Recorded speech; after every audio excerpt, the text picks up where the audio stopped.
बिस्मिल्लाहिर्रहमानिर्रहीम अस्सलाम वालेकुम।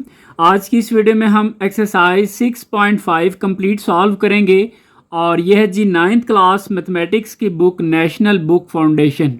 और स्टार्ट करने से पहले हम सबसे पहले इसका जो बेसिक कंसेप्ट है जी वो सीखेंगे। बेसिक कंसेप्ट में सिर्फ 4 पॉइंट हैं। अगर वो 4 पॉइंट्स या वो 4 चीज़ें आप सीख लेते हैं तो आपके लिए ये 6.5 जो है ये काफ़ी हद तक आसान हो जाएगी। सो हम सबसे पहले जो है वो बेसिक कंसेप्ट क्लियर करेंगे और फिर एक्सरसाइज को स्टार्ट करेंगे। इसके अलावा आपको डिस्क्रिप्शन में टाइम कोड दिया होगा। आप जिस भी क्वेश्चन को समझना चाहते हैं आप उस टाइम कोड की मदद से उस क्वेश्चन को स्टार्ट कर सकते हैं और उसको समझ सकते हैं। बाकी जस्ट यही कहूँगा कि अगर चीज़ें समझ आ जाएं तो कमेंट्स में लाजमी बताया करें, जो चीज़ ना समझ आए वो भी बताया करें। इससे मुझे आइडिया हो जाता है कि जी चलें ये स्टूडेंट्स को चीज़ें समझ आ गई हैं और ये चीज़ें समझ नहीं आई। ठीक है, तो इससे मुझे भी आइडिया होता रहता है और उसके अकॉर्डिंग जो है ना आगे मज़ीद चीज़ें जो है वो मैं मज़ीद बेहतर कर लेता हूँ। सो अभी हम सबसे पहले जी आते हैं कंसेप्ट की तरफ। बेसिक कंसेप्ट में जो सबसे पहला पॉइंट है जी वो है एंगल ऑफ एलिवेशन। सबसे पहले आपने समझना है कि ये एंगल जो है, एंगल तो आपको आइडिया है, लेकिन एंगल ऑफ एलिवेशन ये क्या चीज़ है। तो देखें जी ये मैंने आपके सामने एक डायग्राम बनाई हुई है। अगर आप इस लाइन को देखें तो ये लाइन कहलाती है जी हॉरिजॉन्टल लाइन। ठीक है, और ये जो लाइन है इसको हम कहते हैं लाइन ऑफ साइट। अब लाइन ऑफ साइट क्यों कहते हैं, यहाँ पे कोई बंदा खड़ा है और यहाँ पर सपोज कर लें कोई चीज़ है। ठीक है, यहाँ पर जो बंदा खड़ा है वो इस चीज़ को देख रहा है और ये जो एक लाइन सी बन रही है इसको कहते हैं लाइन ऑफ साइट। अच्छा, एक और चीज़, लेट्स सपोज जी कि आप ज़मीन के ऊपर खड़े हैं और ऊपर टॉप पे किसी चीज़ को देख रहे हैं। लेट्स सपोज जहाँ पर भी आप बैठे हुए हैं वहाँ अगर आप ऊपर देखें किसी चीज़ की तरफ तो आपका जो यानी कि ज़मीन का और उस लाइन का जो एंगल बनेगा उसको हम कहते हैं एंगल ऑफ एलिवेशन। यानी कि इन दोनों लाइनों के बीच में आप सपोज कर लें कि ये जो है ना ग्राउंड है और यहाँ पर आप बैठे हुए हैं और यहाँ पर कोई ऊपर टॉप पे कोई चीज़ पड़ी हुई है, आप ऊपर की तरफ देखते हैं। ठीक है, तो जो जहाँ पर एंगल बनेगा इसको हम कहते हैं एंगल ऑफ एलिवेशन। डेफिनेशन भी लिखी हुई है कि द एंगल बिटवीन, ये शॉर्ट फॉर्म में लिख दी है, इसका मतलब है बिटवीन हॉरिजॉन्टल लाइन, यानी कि horizontal line and line of sight, इन दोनों के बीच में जो एंगल बन रहा है उसको कहते हैं angle of elevation. Again repeat कर रहा हूँ, एंगल ऑफ एलिवेशन वो होता है जब आप ज़मीन पे खड़े होकर ऊपर किसी चीज़ की तरफ देख रहे हैं। ठीक है, तो आप यानी कि ये ऊपर देख रहे हैं और ये ज़मीन है और इन दोनों के बीच में जो एंगल बन जाएगा इसको कहा जाता है एंगल ऑफ एलिवेशन। इसके बाद जी दूसरा पॉइंट है एंगल ऑफ डिप्रेशन। अब इसमें क्या होगा कि आप टॉप पे खड़े हैं और नीचे देख रहे हैं। इसमें क्या था जी कि आप नीचे खड़े हैं और ऊपर देख रहे हैं किसी चीज़ को। लेकिन एंगल ऑफ डिप्रेशन में क्या है कि ये सपोज कर लें जी कोई आप किसी छत वगैरह पे खड़े हैं और यहाँ पर आप खड़े हैं और नीचे आप किसी चीज़ को देख रहे हैं, ये कुछ नीचे चीज़ पड़ी हुई है, तो यहाँ पर जो एंगल बनेगा, ठीक है, इस टॉप का और यहाँ पर एंगल लाइन ऑफ साइट जो है इसके बीच में, इसको कहते हैं एंगल ऑफ डिप्रेशन। ठीक है, अगेन रिपीट कर रहा हूँ कि आप किसी हाइट पे खड़े हैं और नीचे देख रहे हैं। ठीक है, इसको कहते हैं एंगल ऑफ डिप्रेशन। और जब आप नीचे खड़े होकर ऊपर टॉप पे देख रहे होते हैं तो इसको कहते हैं एंगल ऑफ एलिवेशन। ठीक है जी, ये 2 पॉइंट हो गए। तीसरा पॉइंट है जी ट्रिग्नोमेट्रिक रेशियोज। ये हम बहुत दफ़ा पढ़ चुके हैं, ये आपको पता होनी चाहिए। ये एक ट्रिक भी लिखी हुई है। ठीक है, मैं बताता हूँ कि ये ट्रिक कैसे आपने यूज़ करनी है। सबसे पहले आप ये देख लें, ये एक राइट ट्राइंगल है तो ये ट्राइंगल, राइट ट्राइंगल उसको बोला जाता है जिसमें 90 का एंगल बनता है। यहाँ पे 90 का एंगल बनता है, इसको कहते हैं राइट ट्राइंगल। और राइट ट्राइंगल में आपको पता है कि जी ट्राइंगल में तो 3 साइड्स होती हैं, तो राइट ट्राइंगल की इस साइड को हम कहते हैं परपेंडिकुलर और इसको हम पी से रिप्रेजेंट करेंगे। इसको बेस कहते हैं, इसको हम बी से रिप्रेजेंट करेंगे और इसको हाइपोटेन्यूज कहते हैं, उसको हम एच से रिप्रेजेंट करेंगे। अब जो ट्रिग्नोमेट्रिक रेशियोज है ना मेन जो हम देखते हैं ये 3 है। ठीक है, यही तीनों आपकी एक्सरसाइज में भी यूज़ होंगी, मोस्टली 10 यूज़ होगा। अब ये कैसे बनी हुई है इसको ज़रा आप समझ लें। देखें जी ये साइन जो है इक्वल होता है परपेंडिकुलर ओवर हाइपोटेन्यूज, ये शॉर्ट फॉर्म में मैंने पी और एच लिख दिया है। इसी तरह cos base over hypotenuse, ten जो है वो परपेंडिकुलर ओवर हाइपोटेन्यूज। अब इसको याद कैसे करना, देखें some people have curly brown hair through proper brushing. अब साइन का आप एस देख ले, एस मीन सम, ये पी है पीपल, एच से have, some people have, some people have. अगर जी काज लिखना हो तो आप बोलें जी करली ब्राउन हेयर। ठीक है, थ्रू प्रॉपर ब्रशिंग। तो ये टेक्निक है, जस्ट इसकी मदद से आप इस चीज़ को बड़ी आसानी से माइंड में रख सकते हैं। ये हमारा तीसरा पॉइंट है जी। इसके अलावा नेक्स्ट चौथा जो पॉइंट है वो पाइथागोरस थ्योरम है। ये आपको पता होगा, राइट ट्रायंगल जो होती है उस पर ये बनता है और इस पर अप्लाई होता है कि हाइपोटेन्यूज का स्क्वायर इक्वल होता है जी बेस का स्क्वायर प्लस परपेंडिकुलर का स्क्वायर। हाइपोटेन्यूज जो है वो बड़ी होती है, बाकी दोनों छोटी हैं, इसलिए इसको जो है ना इक्वल करते हैं हम इन दोनों के सम के, ठीक है, और स्क्वायर भी है। हाइपोटेन्यूज को हम h लिख रहे हैं, बेस को हम b लिख रहे हैं, परपेंडिकुलर को हम p लिख रहे हैं। तो ये कुछ पॉइंट्स हैं जी। मोस्टली आपने ये चीज़ याद रखनी है कि tan थीटा इक्वल होगा परपेंडिकुलर और बेस के, ठीक है जी। तो ये 4 कंसेप्ट है, उम्मीद है कि आपको ये समझ आ गए होंगे और इंशाल्लाह अभी एक्सरसाइज भी आपको समझ आ जाएगी। तो बेसिक कंसेप्ट के बाद अभी हम स्टार्ट करने वाले हैं जी क्वेश्चन नंबर 1। बहुत आसान क्वेश्चन है। सबसे पहले आपने इस स्टेटमेंट की मदद से एक डायग्राम बनानी है। अगर वो आप बना लेते हैं, यकीन करें आपके लिए क्वेश्चन बहुत आसान हो जाएगा। तो पढ़ते हैं जी कि फ्रॉम अ पॉइंट, एक पॉइंट है, हमें अभी नहीं पता कि हम वो पॉइंट कहाँ पर है। एट अ डिस्टेंस, वो जो पॉइंट है वो एक डिस्टेंस पर है जी, 20 मीटर के डिस्टेंस पर है। अब लेकिन हमें ये नहीं पता कि वो किससे 20 मीटर के डिस्टेंस पर है। फ्रॉम अ ट्री, अब क्लियर हो गया कि एक ट्री है, एक दरख्त है। लेट्स सपोज हम यहाँ पर बना लेते हैं जी कि ये सपोज कर लें ये एक ट्री है। इस ट्री से एक 20 मीटर के डिस्टेंस पर एक पॉइंट है। सपोज यहाँ पर ट्री है जी, ठीक है, और यहाँ पर हम जो है वो 20 मीटर का डिस्टेंस रख लेते हैं और यहाँ पर हमारे पास कोई एक पॉइंट है। इस पॉइंट का नाम रख लेंगे जी एंड पे। तो ये जो डिस्टेंस है ये ट्री से लेकर यहाँ तक ये 20 मीटर है जी, ठीक हो गया। अब इसके बाद वो कहते हैं angle of elevation. Angle of elevation आपको आइडिया है, मैंने कंसेप्ट में बताया कि एंगल ऑफ एलिवेशन क्या होता है। Of the top of tree, मतलब आप यहाँ पर खड़े हैं इस पॉइंट के ऊपर जिसकी बात हुई थी। इस पॉइंट पे खड़े होके आप ट्री की टॉप पे देखते हैं। यहाँ पे मैंने आपको बताया था जब आप नीचे खड़े होके किसी ऊपर चीज़ को देखेंगे तो जो एंगल यहाँ पे बनेगा उस एंगल को हम कहते हैं एंगल ऑफ एलिवेशन। और ये कितना है जी, 30 डिग्री का। तो ये हमने लिख लिया 30 डिग्री।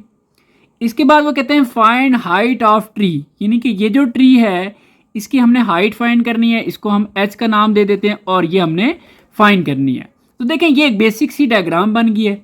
अब इसका हम कोई नाम भी रख लेते हैं, ए बी सी वगैरह, कहीं से भी आप स्टार्ट कर लें। मैं यहाँ से कर लेता हूँ ए और इसको बी कह देता हूँ और इसको मैं सी कह देता हूँ, ठीक है जी। अब इसमें आप मेन चीज़ें और भी हम यहाँ पर डाटा लिख लेते हैं कि हमें क्या क्या चीज़ें गिवन थी। सबसे पहले अगर हम देखें तो इसमें एक हमें जो है ना वो डिस्टेंस बताया गया था, डिस्टेंस फ्रॉम ट्री। तो यहाँ पर हम लिख सकते हैं जी कि डिस्टेंस फ्रॉम ट्री, और ये डिस्टेंस ए से लेकर बी तक है या बी से लेकर ए तक है। इसको आप ए बी कह सकते हैं। ये डिस्टेंस हो गया जी ए बी के इक्वल, और ए बी आगे मजीद इक्वल है जी 20 मीटर के, क्योंकि डिस्टेंस कितना है जी 20 मीटर के। उसके बाद आप लिख सकते हैं जी दूसरा में पॉइंट था कि एंगल ऑफ एलिवेशन 30 है। तो यहाँ पर हम लिख लेते हैं एंगल ऑफ एलिवेशन, इसको हम रिप्रेजेंट करेंगे थीटा से और ये 30 डिग्री हो गया, ठीक है जी। आप शॉर्टकट भी लिख सकते हैं A B is equal to 20, theta is equal to 30। ये नहीं लिख रहे तो तब भी कोई मसला नहीं है, ठीक है, मैं आपको समझा रहा हूँ इसलिए मैं सारी चीज़ें लिख रहा हूँ। और इसके बाद हमने हाइट फाइंड करनी थी। तो यहाँ पर हम लिख लेते हैं जी हाइट ऑफ ट्री, जो कि इस डायग्राम के मुताबिक अब बी सी के इक्वल है, और इसको हमने बी सी को मजीद एच कह दिया और ये हमने फाइंड करनी है जी, ठीक है। ये कुछ डाटा हो गया, डायग्राम भी बन गई। अब हम क्या करते हैं जी कि आपको मैंने बताया था 3 तरह के ट्रिग्नोमेट्रिक फंक्शंस, साइन, कॉज और टेन, ठीक है। अब हमें कैसे आइडिया होगा कि इन तीनों में से कौन सा ट्रिग्नोमेट्रिक फंक्शन जो है वो हम यूज़ करेंगे। तो देखें जी, हमें जो है ना वो जो डाटा गिवन है ट्राइंगल के अंदर, एक परपेंडिकुलर है जिसका हमारा तल्ला है क्योंकि हमने फाइंड करना है, और दूसरा बेस इन्वॉल्व है, यानी कि परपेंडिकुलर और बेस।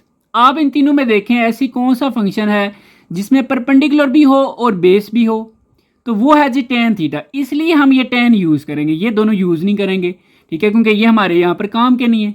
सो यहाँ पर हम क्या करते हैं जी, लिख लेते हैं कि ये ट्राइंगल ए बी सी, ठीक है, ट्राइंगल ए बी सी के अंदर हम यूज़ करने लगे हैं जी टेन थीटा, ठीक है। टेन थीटा किसके इक्वल होता है जी, परपेंडिकुलर और बेस, ठीक है जी। और अब इसमें अगर हम देखें तो टेन और थीटा की वैल्यू देखें हमें पता है जो कि है जी 30 डिग्री, ठीक है। ये आप डायग्राम से भी देख सकते हैं 30, और जो परपेंडिकुलर है वो हमारे पास बी सी के इक्वल है फर्स्ट ऑफ ऑल, ठीक है, बी सी का आप नाम दे दें, और बेस जो है वो हमारे पास ए बी है। इस तरह आप पहले नाम लिख लें।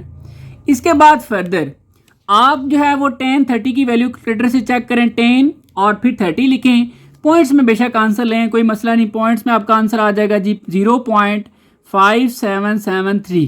ठीक है, बस 3-4 डिजिट लिख लें। और बी सी देखें जी किसके इक्वल है, बी सी जो है वो एच के इक्वल है, तो इसकी जगह हम एच लिख लेंगे। और ए बी जो है वो फर्दर देखा जाए तो वो 20 के इक्वल है, तो यहाँ पर हम लिख लेंगे 20। अब चूंकि हमने H mean height of tree हमने फाइंड करनी है, तो ये जो इधर डिवाइड हो रहा है इसके साथ जाके मल्टीप्लाई हो जाएगा, तो ये 20 multiply 0.5773 is equal to H. ठीक है जी, इन दोनों को आपने मल्टीप्लाई करना है, तो ये 11 वैसे मेरा आ रहा है जी 11.546, मैं इसको 11.55 लिख रहा हूँ। ठीक है, देखें 11.546 है ना, तो अगर आप 2 डिजिट लिख रहे हैं तो ये जो है ये देखें ये 5 से बड़ा है। जब ये 5 या 5 से बड़ा नंबर हो, ये ख़त्म तो हो जाएगा लेकिन इसको एक नंबर बढ़ा देगा, तो ये 4 की जगह 5 हो जाएगा। ठीक है जी, और हाइट देखें क्वेश्चन में यूनिट क्या यूज़ हुआ है, क्वेश्चन में हमारे पास जो है वो मीटर यूज़ हुआ है। सो यहाँ पर भी हम इसके साथ जो है वो मीटर लिख लेंगे और ये हाइट फाइंड होगी। इसको बेशक आप इस तरीके से लिख लें, ज़्यादा बेहतर हो जाएगा, 11.55 मीटर। तो ये आपका जी फाइनल आंसर है। इसको आप यूँ भी लिख सकते हैं, बेशक वर्डिंग में लिख दें कि हाइट ऑफ, ठीक है जी, height of tree is H is equal to 11.55 metre. ठीक है जी, ऐसे भी लिख सकते हैं। आगे जी नेक्स्ट क्वेश्चन नंबर 2 है, द लेंथ ऑफ शेडो, एक शेडो है, एक साया है, किस चीज़ का जी, ऑफ 10 मीटर हाई पोल। सबसे पहले आपने डायग्राम बनानी। देखिए जब उसने वर्ड यूज़ किया जी पोल का, मैं यहाँ पर एक बना लेता हूँ जी, सपोज कर लें ये एक पोल है। ठीक हो गया, अब ये जो पोल है ये 10 मीटर है, यानी कि इसकी जो हाइट है या लेंथ समझ लें वो 10 मीटर है। अब उसने ये कहा था द लेंथ ऑफ शेडो, ये जो पोल है इसका शेडो भी बनेगा। अब शेडो आपको पता है, ये अगर पोल है तो इसका शेडो इधर ज़मीन के ऊपर बनेगा। ठीक है, इस साइड भी बना लें, बेशक आप इस साइड पर बना लें। ठीक है, और यहाँ पर हम इसकी लेट्स सपोज जी ये एक शेडो बना लेते हैं।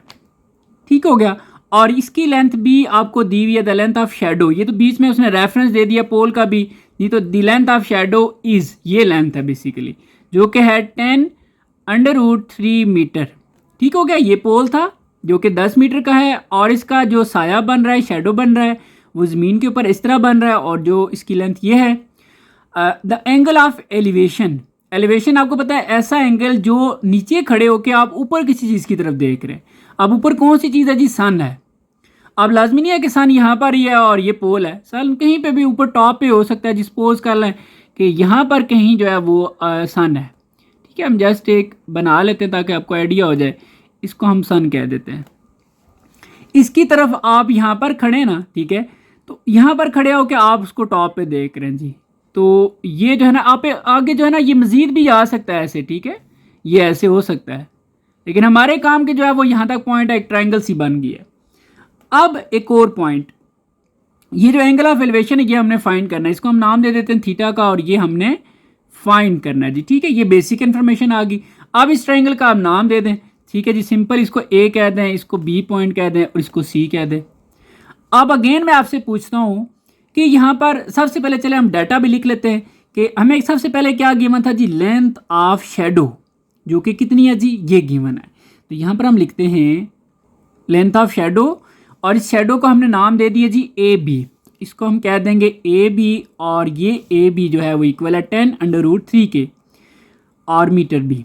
ठीक है जी, इसके बाद दूसरी इन्फॉर्मेशन हमें गिवन थी कि जो पोल है उसकी हाइट जो है ना वो 10 मीटर है, तो यहाँ पर लिख लेते हैं हाइट ऑफ पोल। और अब इस डायग्राम के मुताबिक ये जो बी सी रिप्रेजेंट कर रहा है इस हाइट को, ठीक है, तो ये आ जाएगा बी सी के इक्वल, और बी सी इक्वल है जी 10 मीटर के इक्वल। ठीक हो गया, इसके अलावा तीसरी इन्फॉर्मेशन थी एंगल ऑफ एलिवेशन आपने फाइंड करना है, तो ये एंगल ऑफ एलिवेशन जिसको हम थीटा बोल रहे हैं, और ये हमने फाइंड करना है। ठीक है जी, अब मैं आपसे पूछता हूँ कि हम साइन यूज़ करें, कॉज यूज़ करें या टेन यूज़ करें, लेकिन ये देखना है कि जो इन तीनों साइड्स में से हमारा जो लिंक है ना वो परपेंडिकुलर, क्योंकि ये गिवन है और बेस भी गिवन है, इन दोनों के साथ है। ऐसा कौन सा ट्रिग्नोमेट्रिक फंक्शन है जिसमें परपेंडिकुलर और बेस इन्वॉल्व हों। ठीक है, तो आपको मैंने बताया भी था, ये आप दोबारा देख लें, तो ये टेन ऐसा है जिन तीनों में से जिसमें परपेंडिकुलर भी है और बेस भी है, तो ये टेन हम यूज़ करेंगे। इसकी अक्सर स्टूडेंट पूछते हैं कि हमें कैसे पता चलेगा साइन यूज़ करना है, कॉज यूज़ करना है, टेन यूज़ करना है, तो ये बड़ी आसानी से डायग्राम खुद बता रही है, टेन यूज़ होगा। तो यहाँ पर हम लिख लेते हैं जी ट्राइंगल ए बी सी, और अब इसमें हम लगाएंगे जी टेन थीटा जो कि इक्वल होता है परपेंडिकुलर, ठीक है जी, डिवाइड बाय हमारे पास आ जाएगा बेस। अब इसमें हमें जो आगे लिखते हैं तो टेन, आप देखें थीटा हमें गिवन नहीं है, ये हमने फाइंड करना है। और जो परपेंडिकुलर है, पहले ना आप ए बी सी की फॉर्म में लिखें, ये परपेंडिकुलर किसके इक्वल है, बी सी के। सो यहाँ पर हम लिख लेते हैं जी बी सी, और बेस जो है वो ए बी के इक्वल है। ठीक हो गया जी। अब आपने क्या करना है कि ये टेन थीटा तो इसी तरह आ जाएगा क्योंकि ये हमें पता ही नहीं है। बी सी जो है वो देखें तो आप टेन के इक्वल है, तो यहाँ पर आ जाएगा टेन, और ए बी जो है वो इक्वल है टेन अंडर रूट थ्री के, तो यहाँ पर आ जाएगा जी टेन अंडर रूट थ्री। इसको मज़ीद सॉल्व करें, देखें टेन और टेन हो गया कैंसिल। अब हमने जो बेसिकली फाइंड करना है जी वो थीटा फाइंड करना है। तो यहाँ पर हम क्या करेंगे, टेन जो है एक्स्ट्रा है ये दूसरी तरफ भेजेंगे, तो ये जब टेन दूसरी तरफ जाएगा तो ये टेन इनवर्स हो जाएगा, और यहाँ पर क्या बचा हुआ है जी वन, और नीचे आ जाएगा अंडर रूट थ्री। अब ये आप डायरेक्ट भी सॉल्व कर सकते हैं, मैं दो मेथड आपको बता देता हूँ। एक तो ये है आप कैलकुलेटर पे बटन दबाएं शिफ्ट का, शिफ्ट और फिर टेन, आपके पास लिखा आ जाएगा टेन इनवर्स, फिर आगे आपने ये वैल्यू लिखनी है वन और अंडर रूट थ्री, आप जो है ना इज इक्वल का बटन दबाएंगे तो आपके पास आंसर आ जाएगा। लेकिन अक्सर स्टूडेंट कहते हैं कि सर हमें हमारे कैलकुलेटर पे ये वैल्यू हमसे नहीं लिखी जा रही, तो फिर हमने क्या करना है, चलें वो भी मैं आपको यहाँ पर बता देता हूँ। पहले तो ये देख लें, शिफ्ट टेन और ये वैल्यू लिखेंगे तो इज इक्वल करें तो आपके पास 30 डिग्री आ जाएगा, और यही आपका फाइनल आंसर बी है। अब स्टूडेंट्स देखें जिनके कैलकुलेटर पे आप ये अगर नहीं लिख सकते तो एक आसान तरीका क्या है, आप यहाँ पर ये भी कर सकते हैं कि आप यहाँ पर लिख लें जी टेन, मैं दोबारा से ये स्टेप एक्स्ट्रा लिख रहा हूँ, tan inverse one over under root three, tan inverse. अच्छा देखें, अब आप लिए कैलकुलेटर पे तो लिख सकते हैं ना वन, आगे डिवाइड का साइन प्रेस करें और फिर under root three, under root का साइन होता है कैलकुलेटर पे थ्री भी होता है, इन दोनों को सॉल्व करके पॉइंट्स में आंसर लें जो कि आता है 0.5773। अब आप जो है ना कैलकुलेटर पे बटन दबाएं शिफ्ट टेन इनवर्स लिखा आ जाएगा, फिर आप ये वैल्यू लिखें और इज इक्वल करें तो ये आपके पास 30 डिग्री आ जाएगा। ठीक है जी, ऑलमोस्ट 29.9 भी आ जाता, अभी आपने इसको 30 लिख देना, तो ये आपका फाइनल आंसर है। ठीक है जी, उम्मीद है आपको ये समझ आ गई होगी। आगे जी नेक्स्ट क्वेश्चन नंबर 3 है, the window of a room, एक रूम है और उस रूम की जो विंडो है is in the shape of an equilateral triangle. अच्छा, वो जो विंडो है उस रूम की वो किस शेप में है जी, इक्विलेटरल ट्राइंगल। सबसे पहले ट्राइंगल, ट्राइंगल का तो आपको आइडिया है, और इक्विलेटरल ट्राइंगल वो ट्राइंगल होती है जिसकी तीनों साइड्स इक्वल हों। देखिए इक्वी से आप इक्वल का वर्ड माइंड में रख लें, ऐसी ट्राइंगल जिसकी तीनों साइड्स इक्वल हों, क्योंकि ट्राई एंगल की तीन साइड ही होती है, तीन एंगल और तीन साइड्स। ठीक है, ट्राई एंगल, देखिए ट्राई का मतलब है तीन एंगल और तीन ही साइड्स, तो ऐसी ट्राइंगल है जिसके अंदर तीनों साइड्स इक्वल हैं। फॉर एग्जांपल ये हम बना लेते हैं कि सपोज कर लें जी, ये आपने अच्छी सी बनानी है, मैं एक रफ सी बना रहा हूँ, ये एक ट्राइंगल है, ठीक है जी, और इसकी तीनों साइड सपोज कर लें इक्वल है, ठीक है, इस शेप की विंडो है। ठीक हो गया जी, बना दी हमने। फिर क्या हुआ, फिर वो कहते हैं the length of each side से मुराद वो कहते हैं कि किसी एक साइड की आप बात कर लें अगर, ठीक है, तीनों में से, क्योंकि तीनों इक्वल है, एक साइड उन्होंने जो दिया है 1.6 मीटर, सपोज कर लें कि ये जो साइड है 1.6 मीटर है, तो ये भी 1.6 होगी, ये भी 1.6 होगी। अच्छा, अब क्यों 1.6 होंगी जी सारी, क्योंकि इक्विलेटरल ट्राइंगल है, इक्विलेटरल ट्राइंगल में यही होता है कि तीनों साइड्स इक्वल होती हैं। अच्छा, find height of the window, अब ये सपोज कर लें एक विंडो है, ठीक है, क्योंकि ये ट्राइंगल है, ट्राइंगल को उन्होंने विंडो बोल दिया था। अब इसकी हाइट फाइंड करनी है, मैं आपसे पूछता हूँ, क्या मुझे बताएं आप कैसे इसकी हाइट देखेंगे। तो ज़ाहिर सी बात है, अगर आप समझ दें तो आप यहाँ से लेकर यहाँ तक अगर डिस्टेंस निकाल लेते हैं तो वो बेसिकली इसकी यही हाइट होगी। आप एक कोई ले लें पैरामीटर, मेयरिंग टेप ले लें, कि मैं आपसे कहता हूँ आपने इसकी हाइट देखनी, तो ज़ाहिर सी बात है आप यहाँ से लेकर यहाँ तक देखेंगे। सो इट्स मीन हम यहाँ से लेकर एक ऐसे एक लाइन सी ड्रॉ कर लेते हैं, ठीक है जी, ये चीज़ अगर हम फाइंड कर लेते हैं ना तो यही इसकी हाइट फाइंड हो जाएगी। क्लियर।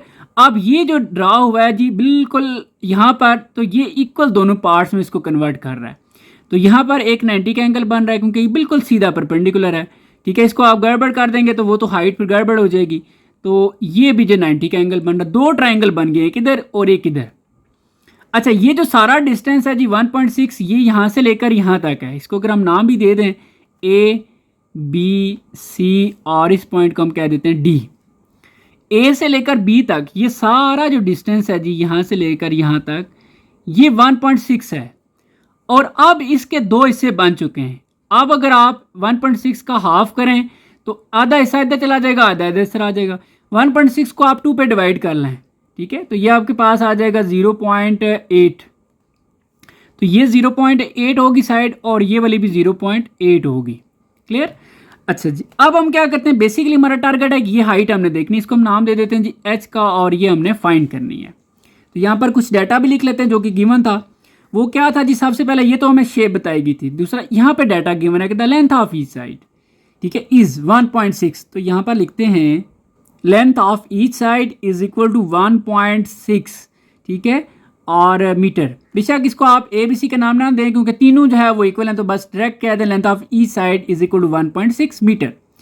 इसके अलावा हाइट ऑफ विंडो ये हमने फाइंड करनी है, तो ये भी लिख लेते हैं हाइट ऑफ विंडो, और इसको हमने नाम दिया है एच का, और ये हमने फाइंड करना है। अच्छा जी, अगर ये हाइट फाइंड करने के लिए अगर हम एक ट्राइंगल को कंसिडर करें, दो बन गए ना, एक देखें तो ये एज अ बेस होगी, ये परपेंडिकुलर और ये हाइपोटेन्यूज, तो ये तो एक राइट ट्राइंगल बन गई। बेशक आप इसको कंसिडर करें या इसको करें, दोनों से आंसर आ जाएगा। तो इसमें देखा जाए तो ये बेस भी हमें गिवन है, पता चल गया 0.8 है, और हाइपोटेन्यूज भी पता है 1.6। सिर्फ जो है ना ये रह गया परपेंडिकुलर। जब तीनों साइड्स में से दो साइड पता हो तो फिर आपको डायरेक्ट एक फार्मूला यूज़ करना है, पाइथागोरस थ्योरम, उसकी मदद से ये आप फाइंड कर सकते हैं।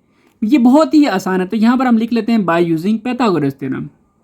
तो ये लिख लिया जी बाय पाइथागोरस थ्योरम, जो कि इक्वल होता है हाइपोटेन्यूज का स्क्वायर, ये हमने कंसेप्ट में पढ़ा था, इज इक्वल टू बेस का स्क्वायर प्लस परपेंडिकुलर का स्क्वायर। अब जो शेप हमने ली हुई है ना, बेशक अब यहाँ पर नाम भी लिख दें, ठीक है। तो ट्राइंगल हम कौन सी कंसिडर कर रहे हैं जी, ट्राइंगल ए डी सी, ठीक है, ए डी सी।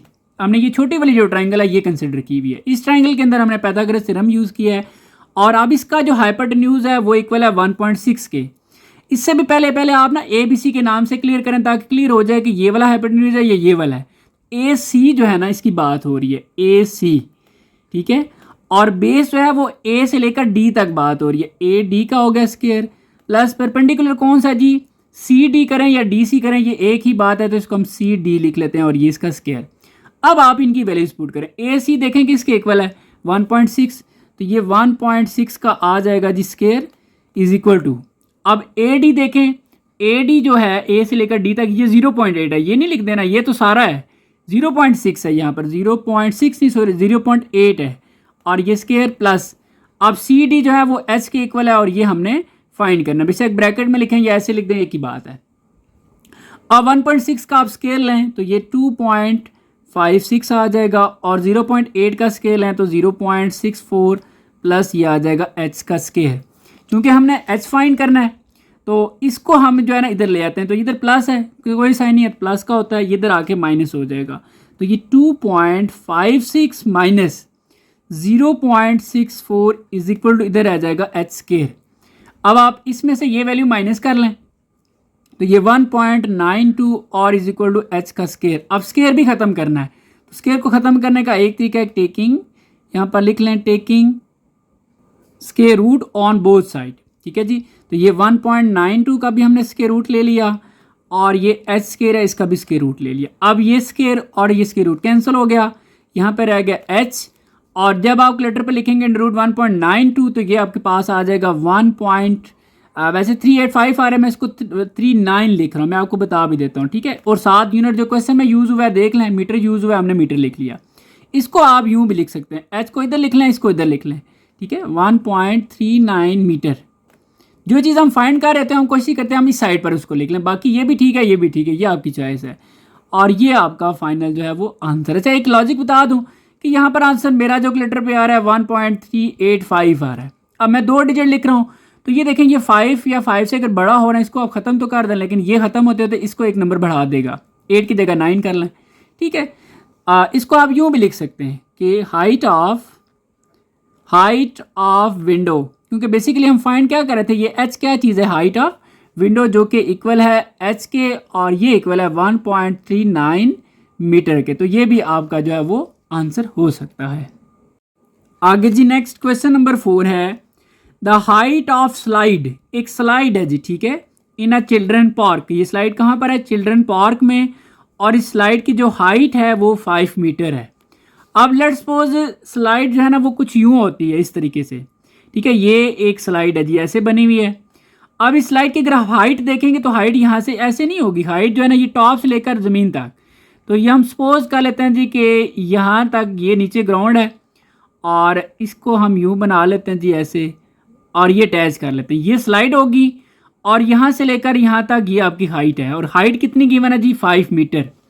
तो यहाँ पर हम लिख लेते हैं height of slide, height of slide जिसको हमने नाम दे दिया एच का, और ये है जी 5 मीटर। और इसके बाद a girl standing at the top of slide, यहाँ पर एक गर्ल खड़ी है जी, लड़की खड़ी है, वो टॉप पे स्लाइड पे ऑब्जर्व, यहाँ पे खड़े होके observe that angle of depression. अब देखिए मैंने आपको कहा था टॉप पे खड़े होकर अगर आप नीचे देखते हैं तो जो एंगल बनता है उसको कहते हैं angle of depression of its bottom is 30 degree, ठीक है। तो आप यूं भी एक लाइन भी लगा के बना सकते हैं जी कि यहाँ पर सपोज कर लें कि यहाँ पर जो एंगल बनेगा ये आपका होगा कितना जी? 30 डिग्री का, ठीक है। हम यहाँ बना लेते हैं कि ये अगर 30 डिग्री का है, वैसे इसने कह दिया ऑफ इट्स बॉटम, तो आप डायरेक्ट यहाँ पर भी बना सकते हैं। चलें फिर भी जो एंगल यहाँ पर बना है इस लाइन के इस तरफ, इसी लाइन के बिल्कुल ऑपोजिट पे जो एंगल बनता है वो भी 30 का होता है। अगर यहाँ पर 30 है तो ये भी 30 है, ठीक है। अब डायरेक्ट भी ये बना सकते हैं क्योंकि कहा गया angle of depression of its bottom, ठीक है, यहाँ का इज 30, जो कि 30 है। ये अगर 30 है तो ये भी 30 होगा। Find length of the slide, ये स्लाइड है, इस स्लाइड की यहाँ से लेकर यहाँ तक ये लेंथ कितनी बनती है? तो यहाँ पर हम लिख लेते हैं लेंथ ऑफ स्लाइड, और इसको हम नाम दे रहे हैं जी एल का, ठीक है, और ये हमने फाइंड करनी है, ठीक है जी। ये कुछ चीज़ें गिवन ही, और अब हम इसको नाम दे देते हैं ए बी, और इस पॉइंट को हम कह देते हैं सी। तो कुछ चीज़ें यहाँ पर भी हम लिख लेते हैं कि क्या क्या गिवन था। सबसे पहले हाइट ऑफ स्लाइड, तो यहाँ पर लिख लें हाइट ऑफ स्लाइड जिसको हमने एच का नाम दिया है, और यह है जी 5 मीटर। इसके बाद दूसरा चीज़ है हमें जो गिवन थी वो एंगल गिवन था। अब डायरेक्ट लिख लें, एंगल ऑफ डिप्रेशन भी लिख सकते हैं, नहीं तो थीटा लिख दें डायरेक्ट, जो कि है जी 30 डिग्री का। इसके अलावा हमने लेंथ ऑफ स्लाइड फाइंड करनी है, तो लिख लेते हैं लेंथ ऑफ स्लाइड, और जिसको हमने नाम दिया है एल का, और ये हमने फाइंड करनी है, ठीक है जी। ये हमारे पास शेप भी बन गई, डाटा भी आ गया। अब ट्राइंगल ए बी सी की बात होगी। अब इसमें हमने देखना है कि हम क्या यूज़ करेंगे, साइन, कॉज या टेन, ठीक है जी। तो अगर देखें तो हमें जो साइड्स गिवन है, एक परपेंडिकुलर और एक हाइपोटेन्यूज, ऐसा कौन सा ट्रिग्नोमेट्रिक फंक्शन है जिसमें परपेंडिकुलर और हाइपोटेन्यूज हो? तो ये अगर आप देखें तो इनमें से देखें जिसमें परपेंडिकुलर और हाइपोटेन्यूज हो, तो ये वो फंक्शन है जिसमें परपेंडिकुलर और हाइपोटेन्यूज है, साइन। बाकी इन दोनों में परपेंडिकुलर और हाइपोटेन्यूज दोनों नहीं है, ठीक है, या किसी में एक चीज़ होगी, दोनों होने चाहिए एक ही में, तो ये साइन है। सो इट्स मीन हम यहाँ पर कौन सा फंक्शन यूज़ करेंगे? ट्रिग्नोमेट्रिक फंक्शन या ट्रिग्नोमेट्रिक रेशियो कह सकते हैं, वो साइन यूज़ करेंगे।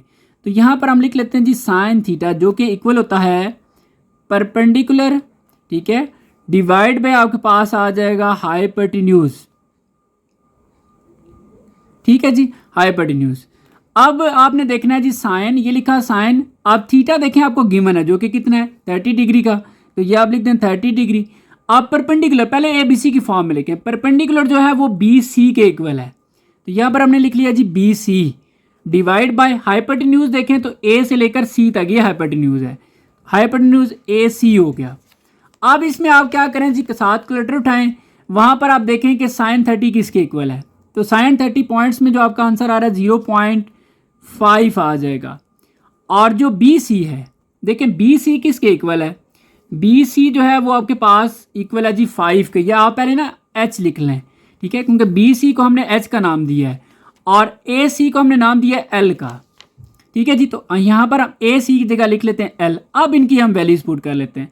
एच की जो वैल्यू है वो है हमारे पास 5, और एल की कोई वैल्यू गिवन नहीं है क्योंकि ये हमने फाइंड करना है।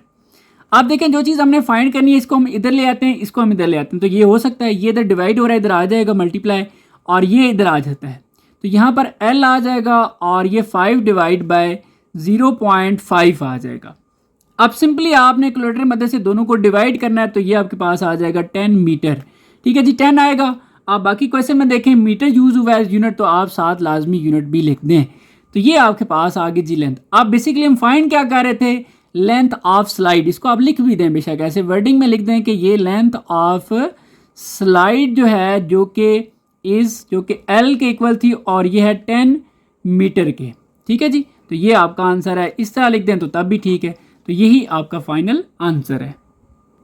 आगे जी नेक्स्ट क्वेश्चन नंबर 5 है और ये इंपॉर्टेंट क्वेश्चन है। इस तरह के क्वेश्चन आपके पेपर में लॉन्ग में आते हैं। ठीक है जी, तो चलें देखें। दो पिलर्स हैं जी ऑफ इक्वल हाइट, मतलब दोनों की जो हाइट है वो बिल्कुल इक्वल है। ठीक है, तो यहाँ पर हम बना भी लेते हैं। Stand on either side of a road way which is 120 metre wide. एक रोड है, सपोज कर लें जी, यहाँ पर हम बना लेते हैं इस डायग्राम को भी साथ साथ। तो ये हमारे पास जी सपोज एक रोड है जो कि 120 मीटर की वाइड है, इसकी यानी कि विड्थ है।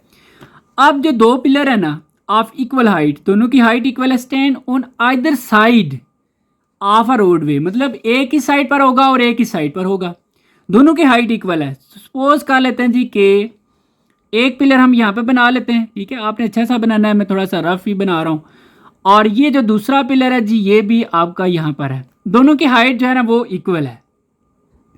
ठीक हो गया, यहाँ तक इन्फॉर्मेशन गिवन है।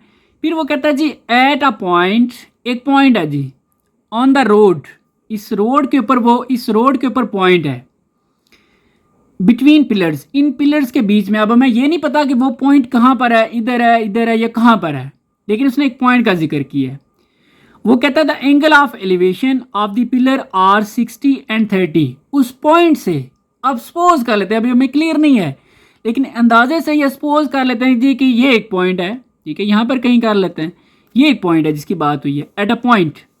इस पॉइंट से एंगल ऑफ एलिवेशन पिलर्स के साथ, आप पिलर्स के साथ मीन यहाँ पर अगर हम वो पॉइंट कर लेते हैं, फिर ऐसे टॉप पे नीचे से ऊपर देखना है, तो एक इस पिलर के साथ एंगल ऑफ एलिवेशन बनेगा यहाँ पे। ठीक है जी, इसको हम सपोज 60 कर लेते हैं। ठीक है, और दूसरा जो है वो 30 का है, यहाँ से लेकर ना यहाँ तक। ठीक है, मैं ऐसे बना लेता हूँ, ये जो एंगल है ये आपके पास जो है वो 30 है। बेशक आप 60 को इधर कर लें, 30 को इधर कर लें, इससे कोई मसला नहीं। Find height of each pillar, ये जो पिलर्स हैं इनकी हमने हाइट फाइंड करनी है। एक का फाइंड करेंगे, दूसरा क्योंकि इक्वल है वही होगी दूसरे की भी। And position of exact point, sorry position of point, ये पॉइंट कहाँ पर है इसकी पोजीशन भी फाइंड करनी है। यानी कि ये हाइट हमने फाइंड करनी है, ये भी एच है और ये भी एच है। और इसके अलावा हमारे पास ये भी क्लियर कर दूँ कि ये जो डिस्टेंस है ना यहाँ से लेकर यहाँ तक, ये सारा 120 मीटर है। ये हम कह सकते हैं कि यहाँ से लेकर यहाँ तक ये सारा 120 मीटर है। ठीक है, अगर हम इसके जो है ना हिस्से बना लें, सपोज कर लेते हैं जी कि हम इसको जो है वो x का नाम दे देते हैं, ये यहाँ से लेकर यहाँ तक। ठीक है, तो ये कितना होगा फिर, अब टोटल 120 है, 120 में से अब आप ये वाला हिस्सा निकाल दें तो बाकी ये रह जाएगा। हम इसके लिए हमें एग्जैक्ट वैल्यू तो नहीं है, लेकिन हम ये कह सकते हैं कि ये 120 माइनस x, यानी कि 120 सारे में से अगर आप ये पार्ट निकाल दें तो ये रह जाएगा। ठीक हो गया जी, बाकी आप इसको के नाम वगैरह भी दे देते हैं, तो यहाँ से ही लिख लेते हैं ए, ये हो गया जी बी, इस पॉइंट को हम कहते थे सी, और ये डी, और ये हो गया जी ई। ठीक है, ये हमने नाम वगैरह दे दिए इसके, और ये डाटा भी लिख लिया है। हाइट ऑफ ईच पिलर ये जिक्र हुआ था, इसको हमने एच का नाम दिया, ये हमने फाइंड करनी है। और दूसरा पोजीशन ऑफ पॉइंट ये हमने फाइंड करनी है। बाकी चलें आप लिखें ना लिखें कोई मसला नहीं। अब देखें जी, अब आपने क्या करना है, टारगेट क्या है आपका, एक तो हाइट फाइंड करनी है और दूसरा ये जो है ना आपने इस पोजीशन देखनी है कहाँ पर है। सबसे पहले अगर हम हाइट की बात करें, ठीक है, हाइट ये वाली फाइंड करें या ये फाइंड करें एक ही बात है। सपोज हम इसी को कर लेते हैं फाइंड। अब हमने ना ये सिर्फ एक ट्राइंगल सी देखनी है, ए बी और सी, ये जो ट्राइंगल है इस ट्राइंगल की मदद से हम ये हाइट फाइंड करेंगे। तो यहाँ पर हम क्या कर लेते हैं जी कि लिख लेते हैं ट्राइंगल। ठीक है, ये हमने बना ली triangle A B C, triangle A B और सी। इस ट्राइंगल के अंदर अगर हम देखें तो एक तो परपेंडिकुलर है, इन्वॉल्व एच हमें गिवन फाइंड करना है, और दूसरा बेस भी कुछ ना कुछ गिवन है। सो इट्स मीन हम जो फंक्शन यूज़ करेंगे वो tan थीटा होगा। तो यहाँ पर tan theta is equal to, जो कि इक्वल होता है जी परपेंडिकुलर डिवाइड बाय आ जाएगा बेस। ठीक है, अब tan थीटा आपको पता है कितना गिवन है, इस ट्राइंगल के अंदर 30 का है, तो वो हमारे पास आ जाएगा 30 इज इक्वल टू, अब परपेंडिकुलर पहले तो आप ए बी सी की फॉर्म में लिखें, परपेंडिकुलर जो है वो ए बी के इक्वल है, तो यहाँ पर हमने लिख लिया ए बी डिवाइड बाय, अब बेस जो है देखें किस चीज़ के इक्वल है, बी से लेकर सी तक, इस बेस की बात हो रही है। ये लिखते हैं तो क्लियर हो जाता है कि ये कौन सी बेस है, ऊपर हर मेंशन भी हमने किया हुआ है। अब इसमें मजीद वैल्यूज़ पुट करें, 10 30 आप चेक कर लें तो कैलकुलेटर पे 0.5773 आ जाएगा, और ए बी जो है वो आपके पास जो है वो इक्वल है, ए बी जो है वो एच के इक्वल है, ठीक है, इसकी जगह एच लिख लें, और बी सी जो है वो 120 माइनस एक्स, ठीक है, 120 माइनस एक्स। अब इसमें डायरेक्ट वैल्यू फाइंड तो नहीं होगी क्योंकि दो अननोन है, तो ये करते हैं कि हमने हाइट बेसिकली फाइंड करनी है ना, तो इसको हम इधर शिफ्ट कर लेते हैं, ये डिवाइड हो रहा है इसके साथ मल्टीप्लाई हो जाएगा, तो ये 0.5773 मल्टीप्लाई 120 माइनस एक्स और इज इक्वल टू आ जाएगा एच। इसको मज़ीद सॉल्व नहीं कर सकते क्योंकि दो चीज़ें एट अ टाइम अननोन आ जाएं फिर इसको सॉल्व नहीं किया जा सकता, इसको फिलहाल आप छोड़ दें। आप दूसरी ट्रायंगल पर आ जाएं। दूसरी ट्रायंगल जो है वो हमारे पास है जी सी डी और ई, ट्रायंगल सी डी और ई की बात हो रही है। इस ट्रायंगल के अंदर भी देखें तो एक परपेंडिकुलर है और दूसरा बेस है, तो यहाँ पर भी tan थीटा ही यूज़ होगा, तो tan थीटा इक्वल है जी हमारे पास परपेंडिकुलर डिवाइड बाय बेस के, और थीटा यहाँ पर जो है वो 60 डिग्री है, तो यहाँ पर जो थीटा है वो हमारे पास 60 डिग्री, और जो परपेंडिकुलर है वो डी ई के इक्वल है, तो यहाँ पर डी ई आ जाएगा, और बेस जो है वो सी डी के इक्वल है, ये आ गया जी सी डी।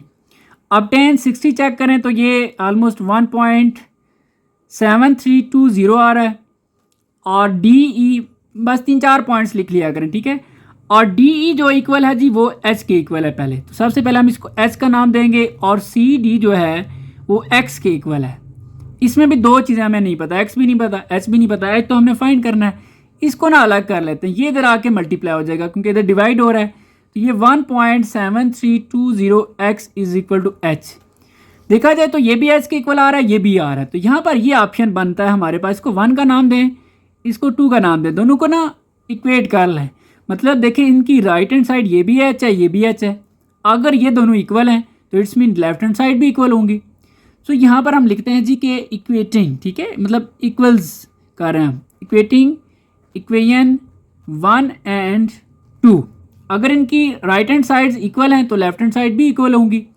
सो यहाँ पर हम क्या कर लेते हैं, बेशक ये पहले लिख लें या ये पहले लिख लें, आपकी मर्ज़ी है, तो मैं यही लिख लेता हूँ 1.7320 एक्स इज इक्वल टू, ये जो right hand side left hand side है ये इक्वल आ जाएगी इसके, इस लेफ्ट हैंड साइड के, तो 0.5773 और ये 120 माइनस एक्स। अब हम क्या करते हैं, पहले ना इसको इसके साथ भी मल्टीप्लाई करते हैं, इसको 120 के साथ मल्टीप्लाई करें तो ये ऑलमोस्ट 69.276, फिर आगे माइनस, इसको जब x से मल्टीप्लाई करेंगे तो यही आ जाएगा, साथ x लिख लेंगे इसके, और ये 1.7320 x आ जाएगा। अब देखें ये भी वैल्यू x वाली है ये भी x वाली है, इसको आप इधर शिफ्ट कर लें तो ये इधर माइनस में इधर आके प्लस में हो जाएगी, तो ये 1.7320 x और ये इधर आके plus 0.5773 x is equal to 69.276। आप देखें इसको और इसको आप ऐड कर लें, जैसे हम कहते हैं ना जी x लेट्स सपोज लिखा हो 2x प्लस 2x, तो आप 4x कर लेते हैं, मतलब x तो इसी से होता है, ये चीज़ें कोफिशिएंट ऐड होते हैं, तो इसको और इसको अगर आप आपस में ऐड करें तो ये मेरे ख्याल में 2.3093 और साथ x आ जाएगा, और ये 69.276। अब इससे ना आप x की वैल्यू निकाल लें तो ये इधर मल्टीप्लाई हो रहा है उसके साथ डिवाइड हो जाएगा, तो x is equal to 69.276 divide by 2.3093, इन दोनों को डिवाइड करें जी तो आपके पास आंसर आ जाएगा 30, ठीक है, तो राउंड अबाउट 30 आप इसको कर लें, वैसे 29.99 बन रहा है, इसको आप 30 लिख सकते हैं, ठीक है।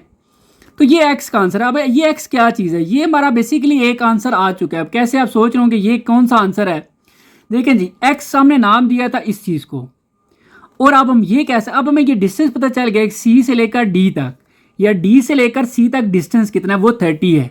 इसका मतलब है हमें ये भी कहा गया था ना कि इस पॉइंट की पोजीशन फाइंड करें, ये पॉइंट था। अब हम ये कह सकते हैं कि ये जो पॉइंट है ये इस पिलर से, ये एक पिलर था जो कि 60 वाला था, 60 डिग्री एंगल एलिवेशन है।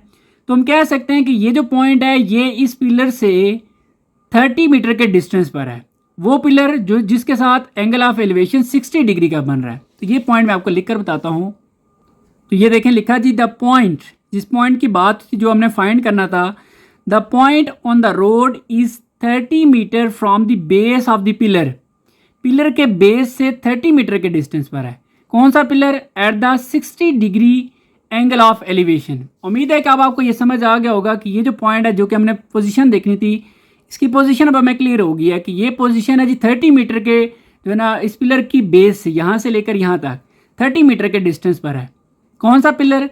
जो कि जिसके साथ एंगल ऑफ एलिवेशन 60 डिग्री का बन रहा है। चलें, ये पोजीशन तो क्लियर होगी। अब हमारा टारगेट है कि हमने हाइट फाइंड करनी है। अब हमने ये वाली हाइट फाइंड करनी है। अब ये बहुत आसान है। आप क्या करें, जो आपका आंसर है ना 30, इस 30 को अगर आप इन दोनों इक्वेशन में से किसी में भी पुट कर लें तो आपके पास ये हाइट आ जाएगी। ठीक है, आप देखें ये भी ऑप्शन है, इधर भी ऑप्शन है, लेकिन ये ज़्यादा आसान है। सिर्फ हम डायरेक्ट यहाँ पर वैल्यू पुट करेंगे, दोनों को मल्टीप्लाई करेंगे, हाइट आ जाएगी। यहाँ पे थोड़ा कैलकुलेशन ज़्यादा है। सो अब हम क्या करते हैं, ये जो वैल्यू हमने निकाली है जी 30 की, ये हम पुट कर लेते हैं इक्वेशन 1 में। तो ये लिख लिया जी, now put x is equal to 30 in equation 2। तो इक्वेशन 2 जो है वो भी पहले लिख लेते हैं। इक्वेशन 2 है हमारे पास 1.7320x is equal to h। ठीक है, अब ये जो है ना x की वैल्यू यहाँ पे हम पुट करते हैं, तो 1.7320x की जगह आ जाएगा 30 इज इक्वल टू h। इन दोनों को मल्टीप्लाई करें तो ये ऑलमोस्ट, वैसे आ रहा है, इसको मैं 52 लिख देता हूँ राउंड अबाउट करके, तो ये आपके पास आ जाता है 52, वैसे 151.96। देखें, जब भी आपने जो है ना वो एग्जैक्ट एक पॉइंट लिखना है तो ये 95 से ऊपर है, तो इसको आप एक नंबर बढ़ा दें, इनको ख़त्म कर दें, तो ये 52 आप इसको लिख सकते हैं। और इसको अगर आप इसको इधर लिख दें और इसको इधर लिख दें तो ये ज़्यादा बेहतर हो जाएगा, और ये आपके पास आंसर। अब ये है क्या चीज़? ये हाइट ऑफ ईच पिलर। तो लिख लेते हैं जी, हाइट ऑफ ईच जो है वो पिलर, जिसको हमने इस h नाम बोला है, और ये है 52 मीटर। ठीक है जी, तो ये आपके पास दोनों आंसर आ चुके हैं। समराइज़ करके लिखना चाहें तो एंड पे आप लिख सकते हैं समराइज़ करके भी। ये मैंने आपके लिए एक रफ पे लिख दी है, वैसे लिखने की ज़रूरत नहीं है, लिखना चाहें तो ऐसे। So height of pillar, height हमारे पास 52 है, and the point on the road is 30 metre from the base of the pillar at the 60 degree angle of elevation. ठीक है, वैसे हमने फाइंड किया, लेकिन मैंने आपको रफ में एक लिख के बता दिया कि इस तरह अगर आप लिखना चाहें तो आप लिख सकते हैं। आगे जी नेक्स्ट क्वेश्चन नंबर 6 है, from the top of a tower. एक टावर है जी जिसकी हाइट जो है वो 120 मीटर है। सबसे पहले हम बना लेते हैं जी। आपने एक अच्छी सी डायग्राम बनाने है जी, मैं एक रफ सी बना रहा होता हूँ, तो मैं अच्छी बनाना शुरू हो गया तो आपकी ये वीडियो बहुत लंबी हो जाएगी फिर। तो ये हो गया जी, एक टावर है और जिसकी हाइट गिवन है जी 120 मीटर। इसको हम कह सकते हैं, यहाँ पर लिख लें, बेशक डायरेक्ट लिख दें तब भी ठीक है, तो वर्डिंग में लिख दें हाइट ऑफ टावर, तो ऐसे भी ठीक है, और इसको हम नाम दे देते हैं जी h का, और ये 120 मीटर हो गया। अच्छा, अब हम खड़े कहाँ पर हैं जी? फ्रॉम द टॉप, टॉप पे बात हो रही है। एंगल ऑफ डिप्रेशन, जहरी सी बात है, जब उसने वर्ड यूज़ किया एंगल ऑफ डिप्रेशन तो हमें पहले ही क्लियर हो गया कि हम टॉप पे खड़े होकर नीचे किसी चीज़ को देख रहे हैं। अब ये नहीं पता कि टॉप पे खड़े होकर नीचे किस चीज़ को देख रहे हैं। 2 बोट्स, 2 बोट्स हैं जी on same side of tower, same side, बेशक आप इस तरफ कर लें या इस तरफ कर लें, तो चूंकि इधर अब जगह कम है हम इसी साइड बनाते हैं, तो इसी साइड पर, वैसे दोनों वो जो है एक ही साइड पर हैं, दोनों ही हैं, of tower at water level are 60 degree and 45 degree. ठीक है, एक 60 बना रही है और एक 45 बना रही है। जब भी टॉप पे खड़े होकर आप एंगल ऑफ डिप्रेशन बनाए ना, तो एक लाइन आप इधर ऊपर लगा लें, आप यूँ समझें कि ये कोई छत वगैरह टॉप है। ठीक है, और एंगल जो बनेगा जी एंगल ऑफ डिप्रेशन 60 का, आप सपोज कर लें जी कि यहाँ से लेकर यहाँ पर हम कर लेते हैं। ठीक है, तो ये एक यहाँ पर कोई बोट है और ग्राउंड के साथ बनता है, तो सपोज ये पानी है या ग्राउंड जो भी कह सकते हैं, ये जो है ना इसके साथ यहाँ पर बेसिकली एंगल बनेगा इधर। ठीक है जी, तो ये एंगल जो बनेगा हमारे पास ये है 60 डिग्री का, इसको हम कह देते हैं 60 डिग्री। अगर देखें इस लाइन के साथ यहाँ पर जो एंगल बन रहा है ना, इसी लाइन के बिल्कुल ऑपोजिट साइड दूसरे कॉर्नर पर जो एंगल बनेगा वो भी 60 का ही होगा। तो ये होगा जी 60 डिग्री का। ठीक है, अब दूसरा 45 का इसी पॉइंट से, इसी से यानी कि जो हमारा नेक्स्ट पॉइंट बन रहा है वो यहाँ पर कहीं सपोज कर लेते हैं जी बोर्ड है, इसी टॉप पोजीशन से दूसरी बोर्ड के साथ अगर हम उसको देखें तो ये जो एंगल इस लाइन का इसके साथ बनता है इसको कहते हैं जी एंगल ऑफ डिप्रेशन, और ये है 45 का। अगर इसी लाइन का इधर 45 है तो इसके बिल्कुल ऑपोजिट साइड पर यहाँ पर भी जो एंगल बनेगा वो भी 45 का ही होगा। ठीक है जी, दो एंगल इसी टॉप पे खड़े होके, एक दफ़ा हमने इस बोर्ड को देखा, दूसरी दफ़ा दूसरी यहाँ पर है इसको हमने देखा, इधर 60 बना के 45 बन गया। क्लियर। अब वो कहता है find distance between the boards, यानी कि एक यहाँ पर है और एक यहाँ पर है, इन दोनों के बीच में डिस्टेंस कितना है। बेसिकली यहाँ से लेकर ना यहाँ तक ये डिस्टेंस हमने फाइंड करना है। क्लियर। अब इसको हम पहले नाम दे देते हैं जी ए बी सी और डी कह देते हैं, और टारगेट हमारा क्या है, ये हमने ए से लेकर बी तक फाइंड करना है। इसको हम नाम दे देते हैं एक्स का, और ये हमने फाइंड करना है। अब ये जो डिस्टेंस है ये हमने फाइंड तो नहीं करना, लेकिन इसको हम वाई का नाम दे देते हैं। ठीक है, अब ये आपको क्यों वाई का नाम दिया ये भी आपको समझ आ जाएगा। देखें जी, सबसे पहले अगर हमने ये डिस्टेंस फाइंड करना है तो ये बजाते खुद एक जो है ना इस तरह की कोई प्रॉपर राइट ट्रायंगल नहीं बन रही कि इसको हम यूज़ करके और सॉल्व कर लें। इसको बेसिकली हम ऐसे पूरी ट्रायंगल में देखेंगे। ठीक है, तो पूरी ट्रायंगल के अंदर लाजमी है कि हमें ये साथ तो फाइंड करना है, इसके साथ साथ हमें ये भी फाइंड करना पड़ेगा। मतलब ये फाइंड करने के लिए ये लाजमी बन गया, हालांकि क्वेश्चन में पूछा नहीं गया, लेकिन ये हमारी ज़रूरत है इस चीज़ को फाइंड करने के लिए। तो इसमें पहला काम ये किया जाता है, जो छोटी ट्रायंगल है ये वाली बी सी और डी, इसको आप सॉल्व करें, ये फाइंड कर लें। ठीक है, आप देखें आपको सॉल्व करूँगा समझ आ जाएगी। सबसे पहले हम यहाँ पर लिख लेते हैं जी ट्रायंगल बी सी और डी, ये वाली ट्रायंगल बी सी और डी, ये जो छोटी वाली है। इस ट्रायंगल के अंदर देखें एक परपेंडिकुलर इन्वॉल्व है और दूसरा बेस है, तो यहाँ पर हम भी यूज़ करेंगे जी tan theta. Tan theta equal होगा परपेंडिकुलर डिवाइड बाय बेस के। ठीक है, अब आपको पता है जी टेन और थीटा, इस ट्रायंगल के अंदर थीटा जो है वो 60 डिग्री है, तो ये 60 डिग्री। बेस को पहले आप देखें को वो किसके इक्वल है, बेस सॉरी परपेंडिकुलर जो है वो सी डी के इक्वल है, तो यहाँ पे हमने इसको सी डी कह दिया, और बेस जो है वो बी सी के इक्वल है, इसको हमने बी सी कह दिया। अब आप 1060 की वैल्यू देखें कैलकुलेटर पे तो 1.7320 आ गया, और सी डी देखें तो वो एच के इक्वल है और 120 है, इसको पहले हम नाम देते हैं एच का, और बी सी को हम नाम दिया हुआ जी वाई का। ठीक है, अब एच की वैल्यू हमें गिवन है, एच की वैल्यू देखा जाए तो 120 है, तो यहाँ पर हम एच की वैल्यू लिख लेते हैं जी 120, और वाई तो हमें पता ही नहीं है। और ये बेसिकली हमारी ज़रूरत जो है ना, हमने क्वेश्चन में नहीं कहा गया कि ये फाइंड करें, लेकिन हमारी ज़रूरत है। क्यों ज़रूरत है अभी आपको समझ आ जाएगी।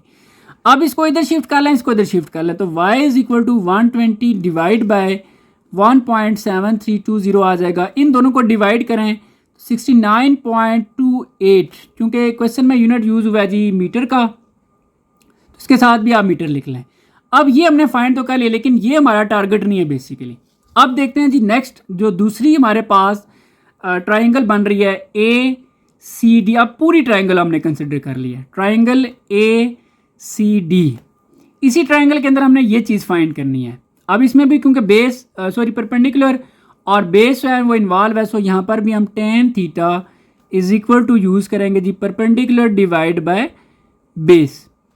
अब टेन जो है ना इस पूरी ट्रायंगल के अंदर जो एंगल है वो 45 का है, तो यहाँ पर आ जाएगा टेन 45 डिग्री। परपेंडिकुलर जो है वो सी डी के इक्वल है, सी डी, और बेस जो है वो ए से लेकर सी तक, क्योंकि पूरी ट्रायंगल है तो ये ए सी आ जाएगा। अब मजीद देखें 1045 कैलकुलेटर पे देखें तो 1 के इक्वल होता है, और सी डी जो है वो 120 या एच के इक्वल पहले आप लिख सकते हैं या डायरेक्ट लिख दें जी, ठीक है आपको मसला नहीं, एच से लिख देते हैं। ये हमारे पास इक्वल है एच के और ए सी। अब ए सी जो है ना इसमें दो चीज़ें हैं बेसिकली, ए सी जो है वो इक्वल है यहाँ से लेकर यहाँ तक, इसमें दो हिस्से हैं, एक ए बी और एक बी सी। यानी कि ए सी को अगर ऐड किया जाए बी सी में, ए बी को ऐड किया जाए बी सी में तो फिर ए सी आता है, और ए बी आप देखें तो इक्वल है एक्स के और बी सी जो है वो वाई के, तो ये X plus Y. It's mean हम ए सी की जगह एक्स प्लस वाई लिख सकते हैं, एक्स प्लस वाई।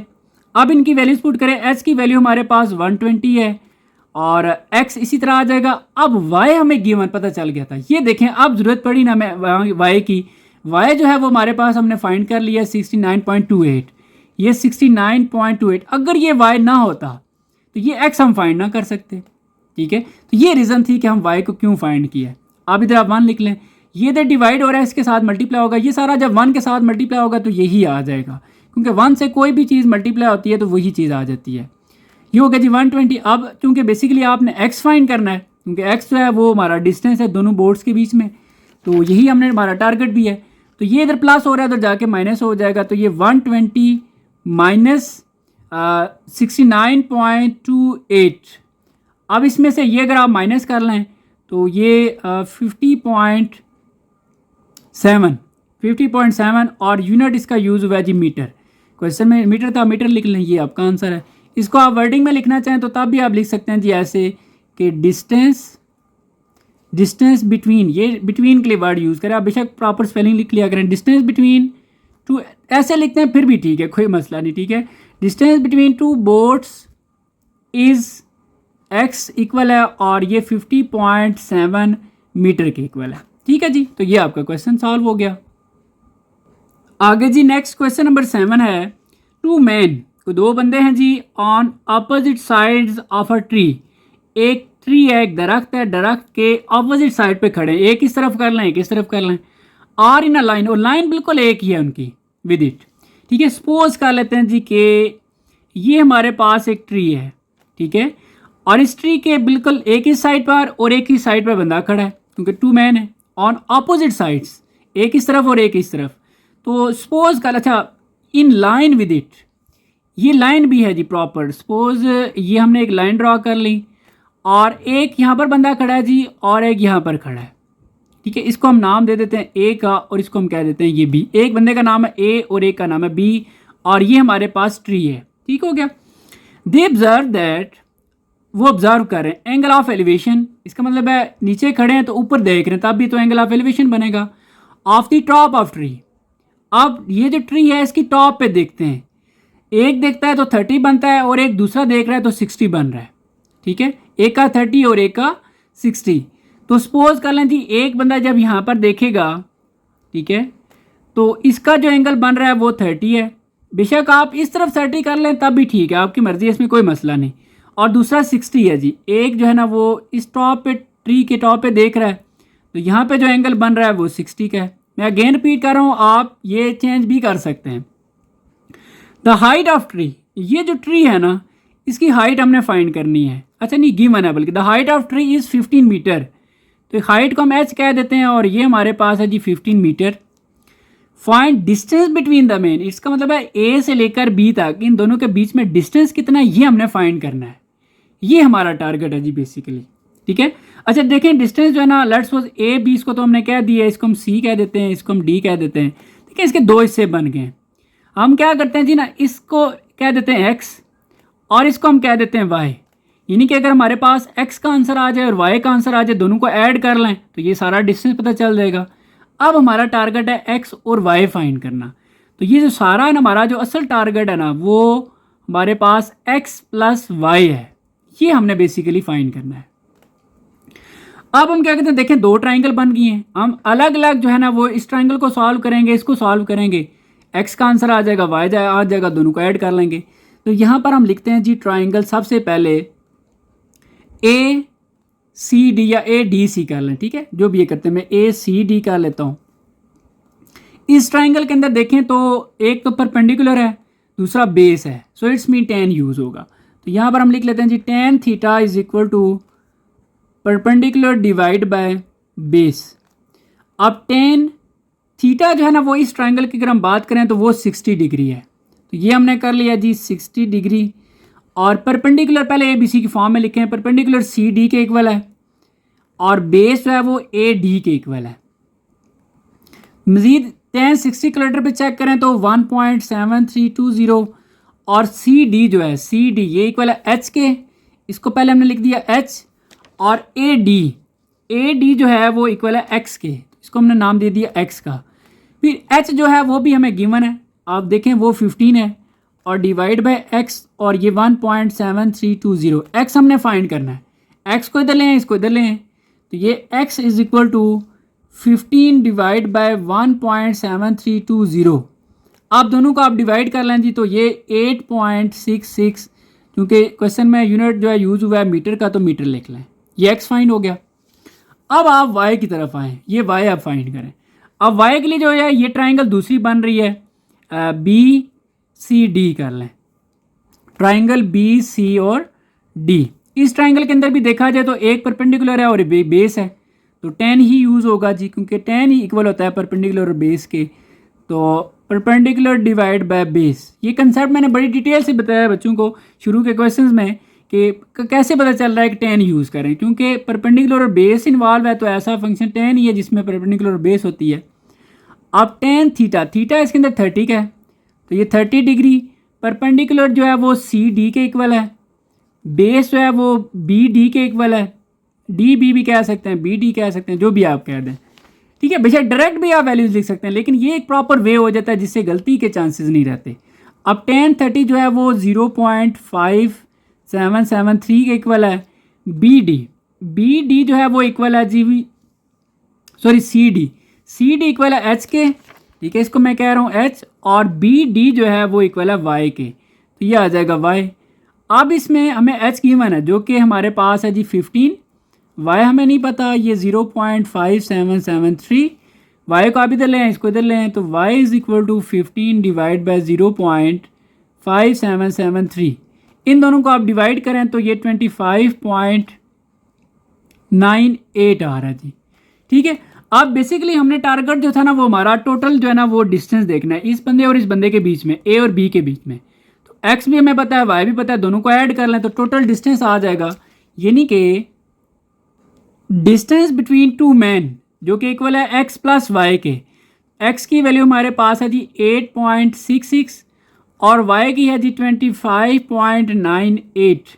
आप दोनों को ऐड करें जी तो ये ऑलमोस्ट बन रहा है जी 34.64, और इसको अप्रॉक्सीमेटली आप 34 ऐसे 5 से कम ही है, लेकिन अप्रॉक्सीमेटली ये जो साइन होता है ना इक्वल का, ये एग्जैक्ट है, और ये तकरीबन ठीक है, और इसको आप 7 लिख सकते हैं, और ये आपका आंसर 7 यूनिट लिख दें मीटर। अगर ये लिख दें तब भी ठीक है। अक्सर स्टूडेंट पूछते हैं कि सर अगर हमें याद ना रहे हम यही लिख दें तो क्या हमारा आंसर ठीक होगा? तो बिल्कुल ठीक होगा, आपके कोई मार्क्स इस चीज़ पे कैंसिल नहीं होंगे। सो इस चीज़ से आपने कन्फ्यूज़ या परेशान नहीं होना। बाकी भी जितने क्वेश्चंस बताए हैं उनमें भी अगर आप थोड़ा बहुत राउंड अबाउट नहीं कर देते, राउंड ऑफ नहीं करते, तो कोई मसला नहीं, आपका आंसर ठीक होगा, ठीक है। आगे जी नेक्स्ट क्वेश्चन नंबर 8 है और बड़ा इंटरेस्टिंग है और लॉन्ग में आ सकता है। From the top of a tree, एक दरख्त है जी, ठीक है, उसकी टॉप से बात करनी है। टॉप पे आप खड़े हैं, मतलब आप दरख्त है उसके ऊपर खड़े हैं, तो the angle of elevation and depression, देखें दोनों की बात हुई है, of the top and bottom of a building. अच्छा, 2 पॉइंट हैं जी, ये इंटरेस्टिंग है। देखें एक ट्री है और एक बिल्डिंग है, ठीक है। अब सपोज कर लें जी कि यहाँ पर हम जो है वो बना लेते हैं, इसको हम क्या देते हैं जी, ये ट्री है। अब ये कैसे पता चलेगा कि ट्री बड़ी है या बिल्डिंग बड़ी है? तो देखें जब उसने कहा ना कि from the top of tree, यानी कि आप यहाँ पर खड़े हैं, ठीक है, टॉप पे, एंगल ऑफ एलिवेशन मतलब आप टॉप पे खड़े होकर नीचे देख रहे हैं, ठीक है, नीचे नहीं देख रहे बल्कि ऊपर देखेंगे। एंगल ऑफ एलिवेशन मतलब है कि आप ऊपर देख रहे हैं, तो यहाँ से आप ऊपर किसी चीज़ को देख रहे हैं, ठीक है। और डिप्रेशन, और नीचे भी देख रहे हैं, ऊपर भी देख रहे हैं यहाँ से खड़े होकर और नीचे भी देख रहे हैं, तब भी तो एंगल ऑफ एलिवेशन बनेगा जब आप ऊपर देखेंगे, और डिप्रेशन बनेगा जब आप नीचे देखेंगे। आप कौन सी चीज़ है जिसके हम टॉप पे और नीचे, ऊपर या नीचे देख रहे हैं? तो top and bottom of building. इसका मतलब ये हुआ कि ये जो बिल्डिंग है ये बड़ी है, ठीक है, इस ट्री से बड़ी है। तो सपोज कर लें जी कि यहाँ पर हम इसको एक बिल्डिंग बना लेते हैं जी। यहाँ पर आपने जी अगेन बता रहा हूँ, अच्छी सी डायग्राम बनानी है, मैं एक रफ सी बना रहा हूँ, तो इसको एक्सेप्ट करना है जी आप लोगों ने। तो ये हमारे पास को ना, ये बेस भी ज़रा इसकी बना लेते हैं, तो ये हो गया जी। अब यहाँ पर खड़े होके जब हम इधर देखेंगे ऊपर, तो ये हमारा एंगल ऑफ डिप्रेशन बनेगा, और टॉप पे जब देखेंगे, और जब बॉटम पे देखेंगे ना बिल्डिंग के, तो वो एंगल ऑफ एलिवेशन बनेगा। तो ये जो है ना वो बॉटम है और ये टॉप है। ये क्लियर हो गया जी। एक पे जो है ना, अच्छा, जो टॉप पे बन रहा है, top and bottom of building और 30 एंड 45 रिस्पेक्टिवली। जो पहले वर्ड यूज हुआ है टॉप, इधर से वो पहले होगा। टॉप पे जो बन रहा है वो 30 है, और जो बॉटम पे बन रहा है वो 45 है। ये डायग्राम देखा जाए तो टेक्निकल भी है, स्टूडेंट सही समझेंगे फिर आपको समझ आएगी। अब देखें जी, सबसे पहले हम बना लेते हैं एंगल ऑफ एलिवेशन। ठीक है, एलिवेशन मीन जब आप यानी कि या टॉप पे भी कह सकते हैं। एंगल ऑफ एलिवेशन तब बनेगा जब आप टॉप पे देखेंगे। इसका मतलब ये हुआ कि जब हम यहाँ से लेकर यहाँ पर देखते हैं तो ये समझ लें कि दरख्त उसके साथ कोई छत भी है जी, कोई ऐसी चीज़ है। तो यहाँ पे हम एक और लाइन से ड्रॉ कर लेते हैं। ठीक है, ये अब इसका बॉटम का और ये जो ट्री है जब आप देख रहे हैं इसके बीच में जो एंगल बनेगा ये है जी एंगल ऑफ एलिवेशन। और ये कितना है जी 30, जो टॉप पे देखने से बन रहा है ये 30 डिग्री है। क्लियर। अब वो कहता है जी angle of depression. Depression mean यहाँ पर ही खड़े होके हम नीचे देख रहे हैं, उसकी ये बिल्डिंग है, बिल्डिंग के बॉटम पे। तो यहाँ पे मैं मेंशन कर देता हूँ कि जी ये ट्री है और ये सारी जो है ये बिल्डिंग है। तो बॉटम पे देखेंगे ये बॉटम है बिल्डिंग का, और यहाँ पर हम देखते हैं जी बेसिकली यहाँ पे खड़े होकर ऐसे नीचे देख रहे हैं। तो इधर जो एंगल बनेगा ना इधर इसके साथ ऐसे, ये होता है जी 45 का। और इसके साथ जो इसके बिल्कुल ऑपोजिट इधर जो बनेगा ना वो भी 45 का ही होगा, ये भी 45 है। ठीक है जी। अब वो कहता है height of tree is 12 metre. ये जो ट्री है ना इसकी हाइट दी गई है, तो इसको हम लिख लेते हैं जी हाइट ऑफ ट्री। इसको नाम दे देते हैं जी एच का, और ये कितनी है जी 12 मीटर। क्लियर।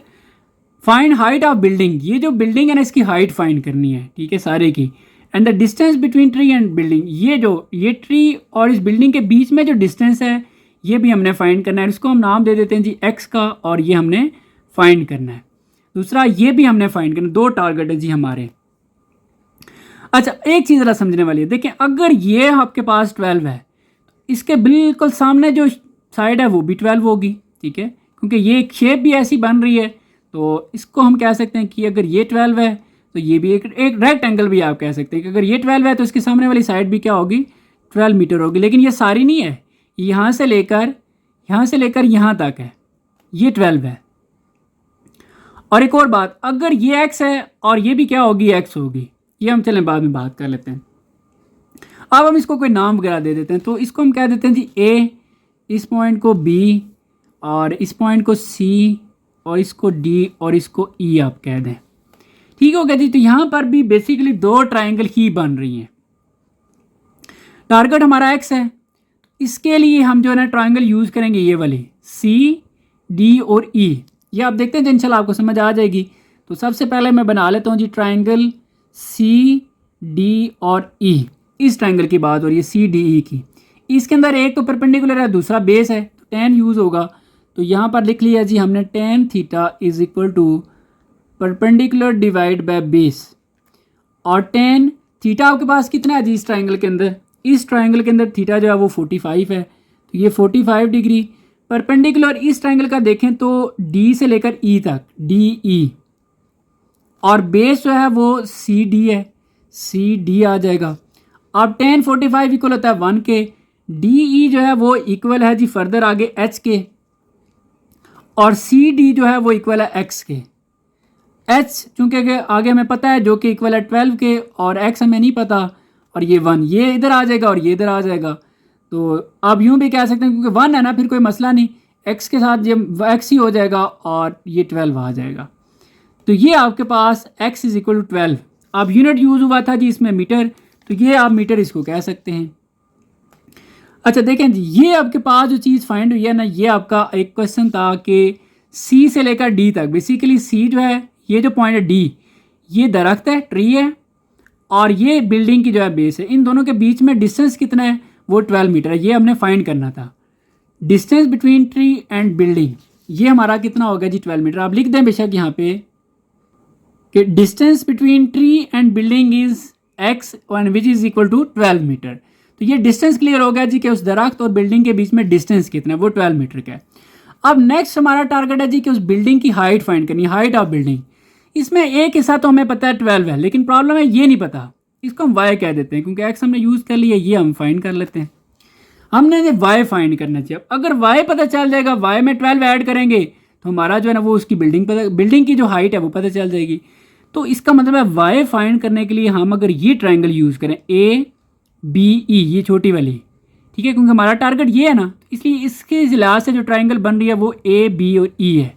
तो यहाँ पर हम लिख लेते हैं जी ट्राइंगल AB और E। इस ट्राइंगल के अंदर भी देखा जाए परपेंडिकुलर और बेस। अच्छा देखिए, ये अगर x है ना, इसका बिल्कुल ऑपोजिट भी ये क्या होगा, x ही होगा। और ये x अभी हमने फाइंड भी कर लिया, जो कि अगर ये 12 है, ठीक है, डिस्टेंस है ना दोनों के बीच में, ये 12 है तो ये भी 12 होगा। सो यहाँ पर हम लिखते हैं जी tan theta is equal to perpendicular divide by base. और tan, अब थीटा देखें इस ट्राइंगल के अंदर 30 डिग्री का है, तो ये 30 डिग्री परपेंडिकुलर जो है वो AB के इक्वल है, इसको हमने AB कह दिया, और बेस जो है वो BE के इक्वल है, इसको हमने B और E कह दिया है। tan 30 जो है वो इक्वल होता है जी 0.5773, और AB जो है वो इक्वल है, AB देखा जाए तो वो Y के इक्वल है, इसको हम Y कह देते हैं। और BE, ये समझने वाला पॉइंट है, BE जो है वो X है। अगर ये X है तो इसके बिल्कुल सामने जो साइड है वो भी X ही होगी, इसको हम X कह देते हैं, क्योंकि ये मैं लिख देता हूँ द रीज़न कि CD जो है वो इक्वल है BE के, और ये इक्वल है X के। और x किसके इक्वल है जी, 12 मीटर के, जो भी हमने फाइंड किया है। तो y तो हमने फाइंड करना है, x हमें पता है जी 12, और ये 0.5773, 12 इससे जाके मल्टीप्लाई हो जाएगा, 0.5773 multiply 12 is equal to y। अब आप इन दोनों को मल्टीप्लाई कर लें तो ये 6.9276, ठीक है, 3-4 डिजिट लिख लें, और ये y आ गया, इसके साथ भी यूनिट लिख लें जी मीटर। अब लेकिन ये हमारा कंप्लीट, हमारा टारगेट है बिल्डिंग की हाइट देखना। तो बिल्डिंग की हाइट किस चीज़ के इक्वल है जी, हम यहाँ पर लिखते हैं कि हाइट ऑफ बिल्डिंग, ठीक है। जो बिल्डिंग की हाइट है वो बेसिकली उसके दो हिस्से हैं, एक y है और एक 12 है, दोनों को ऐड करेंगे फिर टोटल उसकी हाइट जो है वो पता चलेगी। तो यहाँ पर हम लिख लेते हैं जी 12 प्लस y। अब 12 प्लस y की वैल्यू तो अभी हमने निकाली है जी 6.9276। अब इन दोनों को आपस में ऐड कर लें तो ये 18 पॉइंट, वैसे राउंड अबाउट करके तो 93 आ जाता है, ठीक है। वैसे आंसर आ रहा था जी, चेक किया तो 18.927। मैंने 7 को ख़त्म कर दिया, 5 से बड़ा है तो ये ख़त्म होते थे 2 को 3 कर देगा, तो ये लिख दिया, और इसके साथ आप लिख लें मीटर। तो ये आपका जो है ये फाइनल आंसर है। ठीक हो गया जी, उम्मीद है आपको ये समझ आ गई होगी। आगे जी नेक्स्ट क्वेश्चन नंबर 9 है, फ्रॉम अ पॉइंट ए, एक पॉइंट है जी जिसको ए का नाम दिया गया है, और वो पॉइंट एक ग्राउंड के ऊपर है at a distance of 200 metre. अब वो पॉइंट 200 मीटर के फासले पर, अब ये नहीं पता कि किस से, कौन सी चीज़ है जिससे वो 200 मीटर के फासले पर है। एंगल ऑफ एलिवेशन, अच्छा एंगल ऑफ एलिवेशन मतलब उस पॉइंट पे खड़े होकर हम टॉप पे देख रहे हैं, ये नहीं पता कि वो कौन सी चीज़ है जिससे, एक तो 200 मीटर के डिस्टेंस पर है हम, और इसी के टॉप पे हम देख रहे हैं। अच्छा वो चीज़ टावर है जी, यानी कि हम यहाँ पर साथ शेप बना लेते हैं कि सपोज कर लें जी ये एक टावर है, ठीक है। इस टावर से हम जो ना, ये इसका ग्राउंड पे लगा हुआ है, अब ग्राउंड से सपोज कर लें जी कि ये जो हमारा एक पॉइंट है यहाँ पर, इस पॉइंट को ए का नाम दिया गया। देखें from a point A on the ground, ये जो पॉइंट ए है ना ये ग्राउंड पे है, तो ये कितने डिस्टेंस पर है जी 200 मीटर, किससे, टावर से।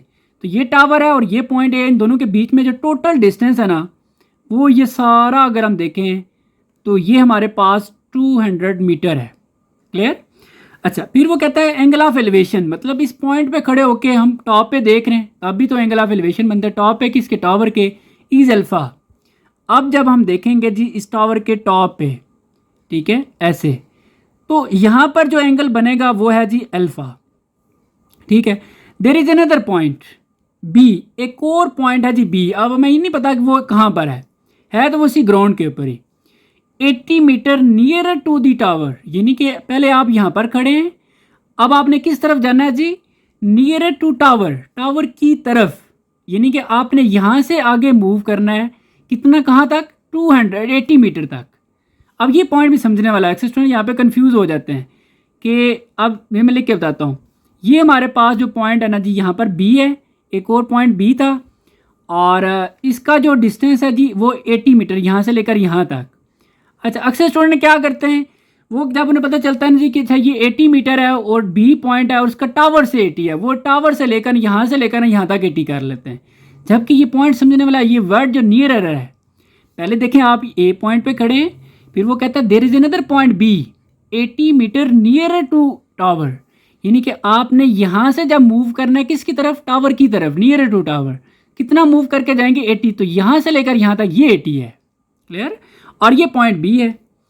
फिर वो कहता है जी कि the angle of elevation of the top of tower B is beta, यानी कि बी का जो टॉप पे बनेगा, तो यहाँ से लेकर यहाँ तक जो एंगल बन रहा है ये जो है ना ये बीटा है। अच्छा, इफ़ tan अल्फ़ा, ये tan अल्फ़ा की वैल्यू दे दी गई है, फाइंड हाइट ऑफ टावर, ये जो टावर है ना इसकी हाइट फाइंड करनी है। इसको मैं लिख देता हूँ जी टावर हाइट, ठीक है जी, टावर हाइट, इसको बेशक आप एच का नाम दे दें और ये हमने फाइंड करना है। एंड वैल्यू ऑफ बीटा, ये जो एंगल है ना इसकी वैल्यू हमने फाइंड करनी है। ये दो बेसिकली हमारा टारगेट है, टावर की हाइट और ये जो एंगल है। अच्छा, अब ज़रा पॉइंट देखें जी कि ये अगर पूरा जो है वो, इसको चल नाम ही दे देते हैं, ए बी तो हो गया, ये सी कह देते हैं और इसको हम डी कह देते हैं। ये सारा जो है ना ए से लेकर सी तक ये 200 है।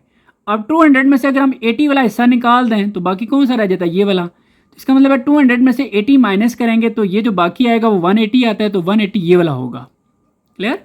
अच्छा, अब देखें जी हमारा टारगेट है बेसिकली ये बीटा फाइंड करना। बीटा के लिए भी जब देखें आप, अगर हम tan यूज़ कर लेते हैं तो हमें हाइट भी नहीं पता, बीटा भी नहीं पता, तो ये डायरेक्ट फाइंड नहीं हो पाएगा। इसलिए लाजमी है कि पहले आप जो है ना ये हाइट फाइंड करें। ये हाइट क्लियर होगी, बेस भी पता होगी, फिर हमें ये बीटा पता चल जाएगा। तो इसलिए हम क्या करते हैं जी, पहले ट्राइंगल यूज़ कर लेते हैं, ट्राइंगल ए सी और डी, ठीक है। ए ट्राइंगल यहाँ पर बनाते हैं जी, ट्राइंगल ए सी डी। आप सोच रहे होंगे छोटी वाली ट्राइंगल को हम डायरेक्ट क्यों नहीं बना रहे, क्योंकि मोस्टली क्वेश्चन में हमने यही ट्राइंगल सॉल्व किया है पहले, छोटी वाली। तो वजह यह है कि इसके अंदर हमें ये नहीं पता, जब हम लगाएंगे ना ये बेस, ये वाली पूरी ट्राइंगल, क्योंकि बेस हमें पता है, ठीक है, और अल्फ़ा के लिए वैल्यू भी देखें उसने गिवन दी हुई है, तो हमारा ये हाइट फाइंड हो सकती है। जब हाइट क्लियर हो जाएगी फिर हम इस पर आएंगे, इसलिए हमने ए सी और डी यूज़ किया है अभी। तो है दोनों ही फाइंड करना, एक ही बात है। बेशक अगर आप ये पहले कर भी देते हैं तो फिर आप इस पर ही आएंगे। ए सी डी, तो tan थीटा, ठीक है, tan यूज़ करना है क्योंकि परपेंडिकुलर और बेस इन्वॉल्व है, तो perpendicular is divide by base. अब tan जो है ना वो, अब देखें इस ट्राइंगल के अंदर जो है ना एंगल जो है वो अल्फ़ा के नाम से, यानी कि tan थीटा को हम क्या नाम दे रहे हैं जी, अल्फ़ा, और जो परपेंडिकुलर है वो इक्वल है इसके सी डी के। तो ये हमारे पास सी डी है और बेस जो है वो ए सी के इक्वल है, ए सी हो जाएगा। अब इसमें मज़ीद देखें तो अल्फ़ा तो हमें नहीं पता, लेकिन tan अल्फ़ा की वैल्यू गिवन है, tan अल्फ़ा इक्वल है 2/5 के। तो यहाँ पर आप लिख सकते हैं tan अल्फ़ा की जगह 2/5। अब आप सोच रहे होंगे कैसे, ये गिवन है, बता देता हूँ लिख के भी। सी डी किसके इक्वल है जी, सी डी को हमने नाम दिया हुआ है एच का, और ए सी जो है वो इक्वल है 200 के, ठीक है। यहाँ पे मेंशन कर देता हूँ tan अल्फ़ा जो है वो गिवन है 2/5 की, ये हमें गिवन है। अच्छा, अब आपने क्या करना है जी, 200h की वैल्यू फाइंड करनी है, तो इसको इधर जाके मल्टीप्लाई कर दें, तो ये 2 divide by 5 multiply 200 is equal to h। अब आप 200 को 2 से मल्टीप्लाई करें और फिर 5 से डिवाइड कर दें, फाइनल जो है जी आपके पास आंसर आ जाएगा 80, और 7 यूनिट भी लिख दें मीटर। तो ये आपके पास हाइट फाइंड हो गई है। इसको आप बेहतर है यूँ लिख लें, 8h इधर और 80 इधर, 80 मीटर। अच्छा, ये h अब क्या चीज़ है, ये बेसिकली ये टावर की हाइट है और यही हमने फाइंड भी करनी थी। तो यहाँ पर आप लिख भी लें कि height of tower is h and which is equal to 80 metre. तो ये टावर की हाइट हमें होगी है जी क्लियर। अब हमने ये वाला एंगल फाइंड करना है। अब हम क्या करते हैं जी कि ट्राइंगल आप यूज़ करेंगे, ये जिसके अंदर बन रहा है ट्राइंगल है जी बी सी और डी। तो ट्राइंगल बी सी और डी, और इसके अंदर भी देखा जाए तो बेस और परपेंडिकुलर इन्वॉल्व है, तो ये tan theta is equal to perpendicular divide by आ जाएगा जी बेस के, और tan, अब थीटा जो है वो एज अ बीटा के नाम से यूज़ हुआ है तो बीटा लिख लेते हैं, और परपेंडिकुलर जो है वो इसमें परपेंडिकुलर इसमें सी डी के इक्वल है, ठीक है जी, ये सी डी आ जाएगा, और बेस जो है वो बी सी के इक्वल है, तो ये बी सी आ गया। tan बीटा तो हमने फाइंड करना है जी, ये इसी तरह लिख देंगे, सी डी देखें एच के इक्वल है, हम बेशक पहले लिख लें एच, और बी सी जो है बी सी ये 120 है, ठीक है जी। और एच भी हमें गिवन है, एच की वैल्यू हमने अभी फाइंड किया है, बल्कि गिवन नहीं है फाइंड है, वो 80 है, ठीक है, ये हमने फाइंड किया है, 80 लिख लेते हैं और डिवाइड बाय 120 और ये 10 बीटा। अब अगर आप पहले बेशक इन दोनों को डिवाइड कर लें तो डिवाइड करने से ये 0.666 और 6 आ रहा है, ठीक है जी, और ये 10 बीटा। अब आपको बीटा की वैल्यू चाहिए, बीटा इधर रहने दे, 10 इधर जाके इन्वर्स हो जाएगा, 10 इन्वर्स 0.666, ठीक है जी। आप कैलकुलेटर पे बटन दबाएं जी शिफ्ट और 10 का, फिर देखें 10 इन्वर्स आ जाएगा, फिर आगे ये वैल्यू लिखें तो ये ऑलमोस्ट 33 वैसे 68 बन रहा है, मैं इसको 69 अप्रॉक्सीमेटली करके लिख देता हूँ, ये आ जाएगा बीटा, ठीक है जी। इसकी रीज़न भी चलें देख लें, वैसे आ रहा था जी 33.687, देखिए इसको ख़त्म कर दिया तो ये ख़त्म होते हुए 5 से बड़ा है ना, तो ख़त्म होते हुए इसको एक नंबर ज़्यादा कर देते, 8 की जगह 9 आ जाएगा, ठीक है। तो ये इसकी लॉजिक है, और ये जो एंगल बन रहा था जी इसके अंदर ये भी हमारा क्लियर हो गया है। ये लॉन्ग क्वेश्चन है जी, आपके पेपर में लॉन्ग आ सकते हैं, इसलिए इनकी अच्छे से तैयारी करें। आगे जी नेक्स्ट क्वेश्चन नंबर 10 है about moving away. Moving away का मतलब होता है कि किसी चीज़ से दूर जाना। अबाउट मूविंग अवे किससे जी? फ्रॉम अ लाइट हाउस, एक हाउस है उससे वो दूर, उससे अवे जा रही है, उससे दूर जा रही है। अब वो जो हाउस है उसकी हाइट भी बताई हुई है, तो हम बना लेते हैं जी। सपोज कर लें जी कि ये एक हाउस है, लाइट हाउस है, और इसकी जो हाइट है वो एच उसको नाम दे देते हैं, और ये 206.6 मीटर है, ठीक हो गया जी। अच्छा, अब लेट्स सपोज यहाँ पर कहीं जो है वो बोट है जी, सपोज हम कर लेते हैं जी यहाँ पर, ठीक है। तो इसकी थोड़ा सा बैलेंस रखना है इसको। सपोज जी इस पॉइंट पर वो बोट है, और अब इधर से इससे अवे मीन इधर नहीं इधर आएगी तो उसकी तरफ जाएगी, अवे मतलब है उससे दूर जा रही है, तो इधर आगे मूव कर रही है। कितना टाइम लगेगा जी? 120 second to change the angle of elevation of top of light house from 60 to 45। इसका मतलब ये हुआ, देखें पहले तो बिल्डिंग की जो हाइट है वो इतनी है, उसके बाद वो कहता है जी यहाँ पर वो बोट है, 120 सेकेंड लेती है जी change the angle of elevation of top of light house from. इसका मतलब है यहाँ पर जो पहले एंगल ऑफ एलिवेशन बन रहा है ना वो 60 का है, पहले 60 का है ऑलरेडी, ठीक है। तो ये आपका 60 का है। अब ये कैसे पता चला? आपको सोच रहे होंगे कि कैसे पता चल गया। ये 60 का है, लेकिन अब वो बोट जो है वो इससे मूव करके जाएगी अवे, मतलब मूव कर रही है आगे की तरफ, इधर इस तरफ। अब वो 60 से कितना बन जाता है जी? 45।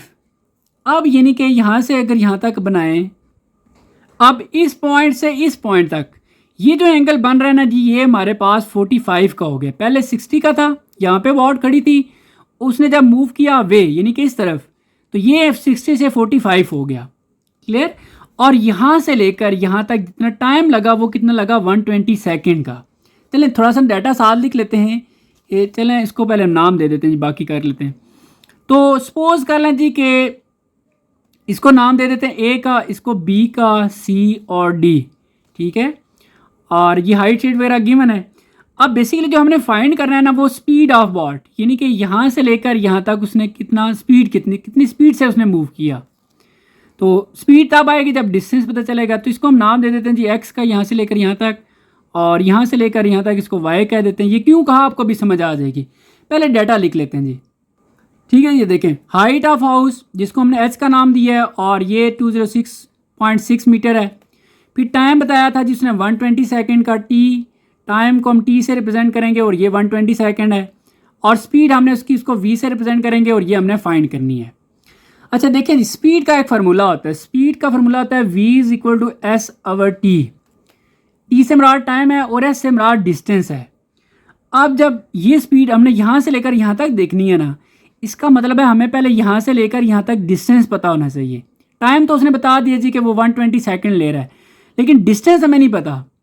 पहले हम यहाँ से लेकर यहाँ तक ये डिस्टेंस फाइंड करेंगे, फिर उस डिस्टेंस को टाइम को डिवाइड करेंगे तो स्पीड आ जाएगी। इसका मतलब ये हुआ कि हमने सबसे पहले एक्स फाइंड करना है कि यहाँ से लेकर यहाँ तक डिस्टेंस कितना है, तो फिर हमें बाकी जो आगे क्वेश्चन सॉल्व होगा। तो ये डिस्टेंस फाइंड तब होगा, पहले तो हम यानी कि देखें असल में हमारी ये मजबूरी बन गया ये फाइंड करना। टारगेट नहीं है, टारगेट हमारा स्पीड है, लेकिन इसके बगैर स्पीड फाइंड नहीं हो सकती, क्योंकि ये जो एस है ये बेसिकली यहाँ पर एक्स के इक्वल है। सो यहाँ पर हम पहले दो ट्रायंगल बन रही है, एक ये वाली और एक ये वाली। तो एक ट्रायंगल हम यूज़ करते हैं जिसमें बी सी डी, पहले जो छोटी वाली है ट्रायंगल बी सी और डी। बी सी डी में हम क्या करेंगे जी के, क्योंकि बेस इन्वॉल्व है तो इसमें और परपेंडिकुलर है तो हम यहाँ पर लिख लेते हैं जी tan theta is equal to perpendicular divide by base. ठीक है जी। और tan थीटा, थीटा देखें तो इस ट्रायंगल के अंदर 60 डिग्री का है तो ये हो जाएगा जी 60 डिग्री। परपेंडिकुलर इसका देखें तो सी डी के इक्वल है और बेस है वो बी सी के इक्वल है। ठीक है जी। मजीद tan 60 की वैल्यू चेक करें कैलकुलेटर पे तो ये 1.7320 आ जाएगा। और सी डी जो है, सी डी को हमने नाम दिया हुआ है जी आगे एच का, और बी सी को हमने नाम दिया हुआ है वाई का। क्लियर। और एच हमें पता है जी, एच की वैल्यू 206.6 है और वाई तो हमें नहीं पता 1.7320। अब ये वाई इधर आ जाएगा और ये इधर शिफ्ट हो जाएगा तो Y is equal to 206.6 divide by 1.7320।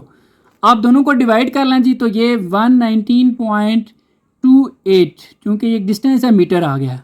ये हमें ज़रूरत नहीं है, ठीक है, मतलब हमें क्वेश्चन में नहीं कहा गया, क्वेश्चन में तो स्पीड फाइंड करनी है, लेकिन ये हमें पता चलेगा तो फिर अब एक्स वाई पता चलेगा तो तब एक्स फाइंड होगा। अब हम आते हैं जी एक्स की तरफ। ये इसलिए पहले फाइंड किया क्योंकि एक छोटी ट्रायंगल है और ये भी फाइंड करना है, ये भी फाइंड करना है और इसमें ये गिवन था इस दफ़ा। अब हम ट्रायंगल यूज़ करते हैं जी ये सारी ए सी और डी, ए सी और डी, इसमें भी परपेंडिकुलर और बेस ही है तो यहाँ पर आ जाएगा जी tan theta is equal to perpendicular divide by base. और tan, अब थीटा इसमें देखें सारी ट्रायंगल में 45 का है, tan 45 डिग्री। परपेंडिकुलर जो है वो सी डी के इक्वल है, बेस जो है वो ए से लेकर सी तक है, ठीक है, क्योंकि सारी ट्रायंगल है ए सी। अब 45 तो 1 के इक्वल होता है जी। सी डी को हमने नाम दिया हुआ है एच का और ए सी ज़रा समझने वाला है। ए सी जो है ये दो चीज़ों के इक्वल है, ए बी और plus B C, A B plus B C. और ए बी को हमने नाम दिया हुआ है एक्स का और बी सी को नाम दिया है वाई का। इट्स मीन ए सी की जगह हम लिखेंगे एक्स प्लस वाई। अब देखें एच की वैल्यू तो हमें गिवन है 206.6, एक्स की तो हमने फाइंड करी, यही हमारा टारगेट है एक्स। देखें वाई अब हमारी ज़रूरत है इसलिए हमने वाई पहले ही फाइंड कर लिया था, ठीक है। तो ये वाई की वैल्यू यहाँ पर पुट कर लेंगे जो कि कितनी है जी 119.28, 119.28 आ जाएगा। अब इधर 1 है, ये हम जो है ना डिवाइड हो रहा है इसके साथ जाके मल्टीप्लाई हो जाएगा तो ये x प्लस 1 से भी कोई भी चीज़ मल्टीप्लाई वही आती है 119.28 और ये 206.6। x की वैल्यू चाहिए तो x इधर रहने दें, ये प्लस इधर आके माइनस हो जाएगा 206.6 माइनस ये 119.28। अब इसमें से ये अगर आप माइनस करें तो ये ऑलमोस्ट आ रहा है जी 87.32 और क्योंकि डिस्टेंस है तो मीटर लगा दें। ये बेसिकली हमारा टारगेट था जी, ये हमने फाइंड करना है। अब ये है क्या चीज़, ये एक डिस्टेंस है। अब ये लिख देते हैं थोड़ा क्लियर हो जाए कि ये डिस्टेंस है from B to A, distance from B to A, ठीक है, इज़ 87.32। ये बेसिकली ट्रैक है। हमारे पास जो बोर्ड थी ना वो पहले यहाँ पर थी, फिर उसने मूव किया था यहाँ पे, तो ये हमारा बेसिकली डिस्टेंस फाइंड हो गया। अब हम स्पीड इजीली फाइंड कर सकते हैं। अब स्पीड का क्या फार्मूला जी, तो स्पीड का फार्मूला है जी डिस्टेंस ओवर टाइम। अब कौन सा डिस्टेंस फ्रॉम बी टू ए, क्योंकि डिस्टेंस जो हमें ज़रूरत है ना वो यहाँ से लेकर यहाँ तक है, क्योंकि हमने जो स्पीड देखनी है वो यहाँ से जब वो मूव करेगी यहाँ पे आएगी तो वो स्पीड, तो उसी पे डिस्टेंस जो जितना उसने कवर किया वही डिस्टेंस हमारी ज़रूरत है, तो वो बी से ए है।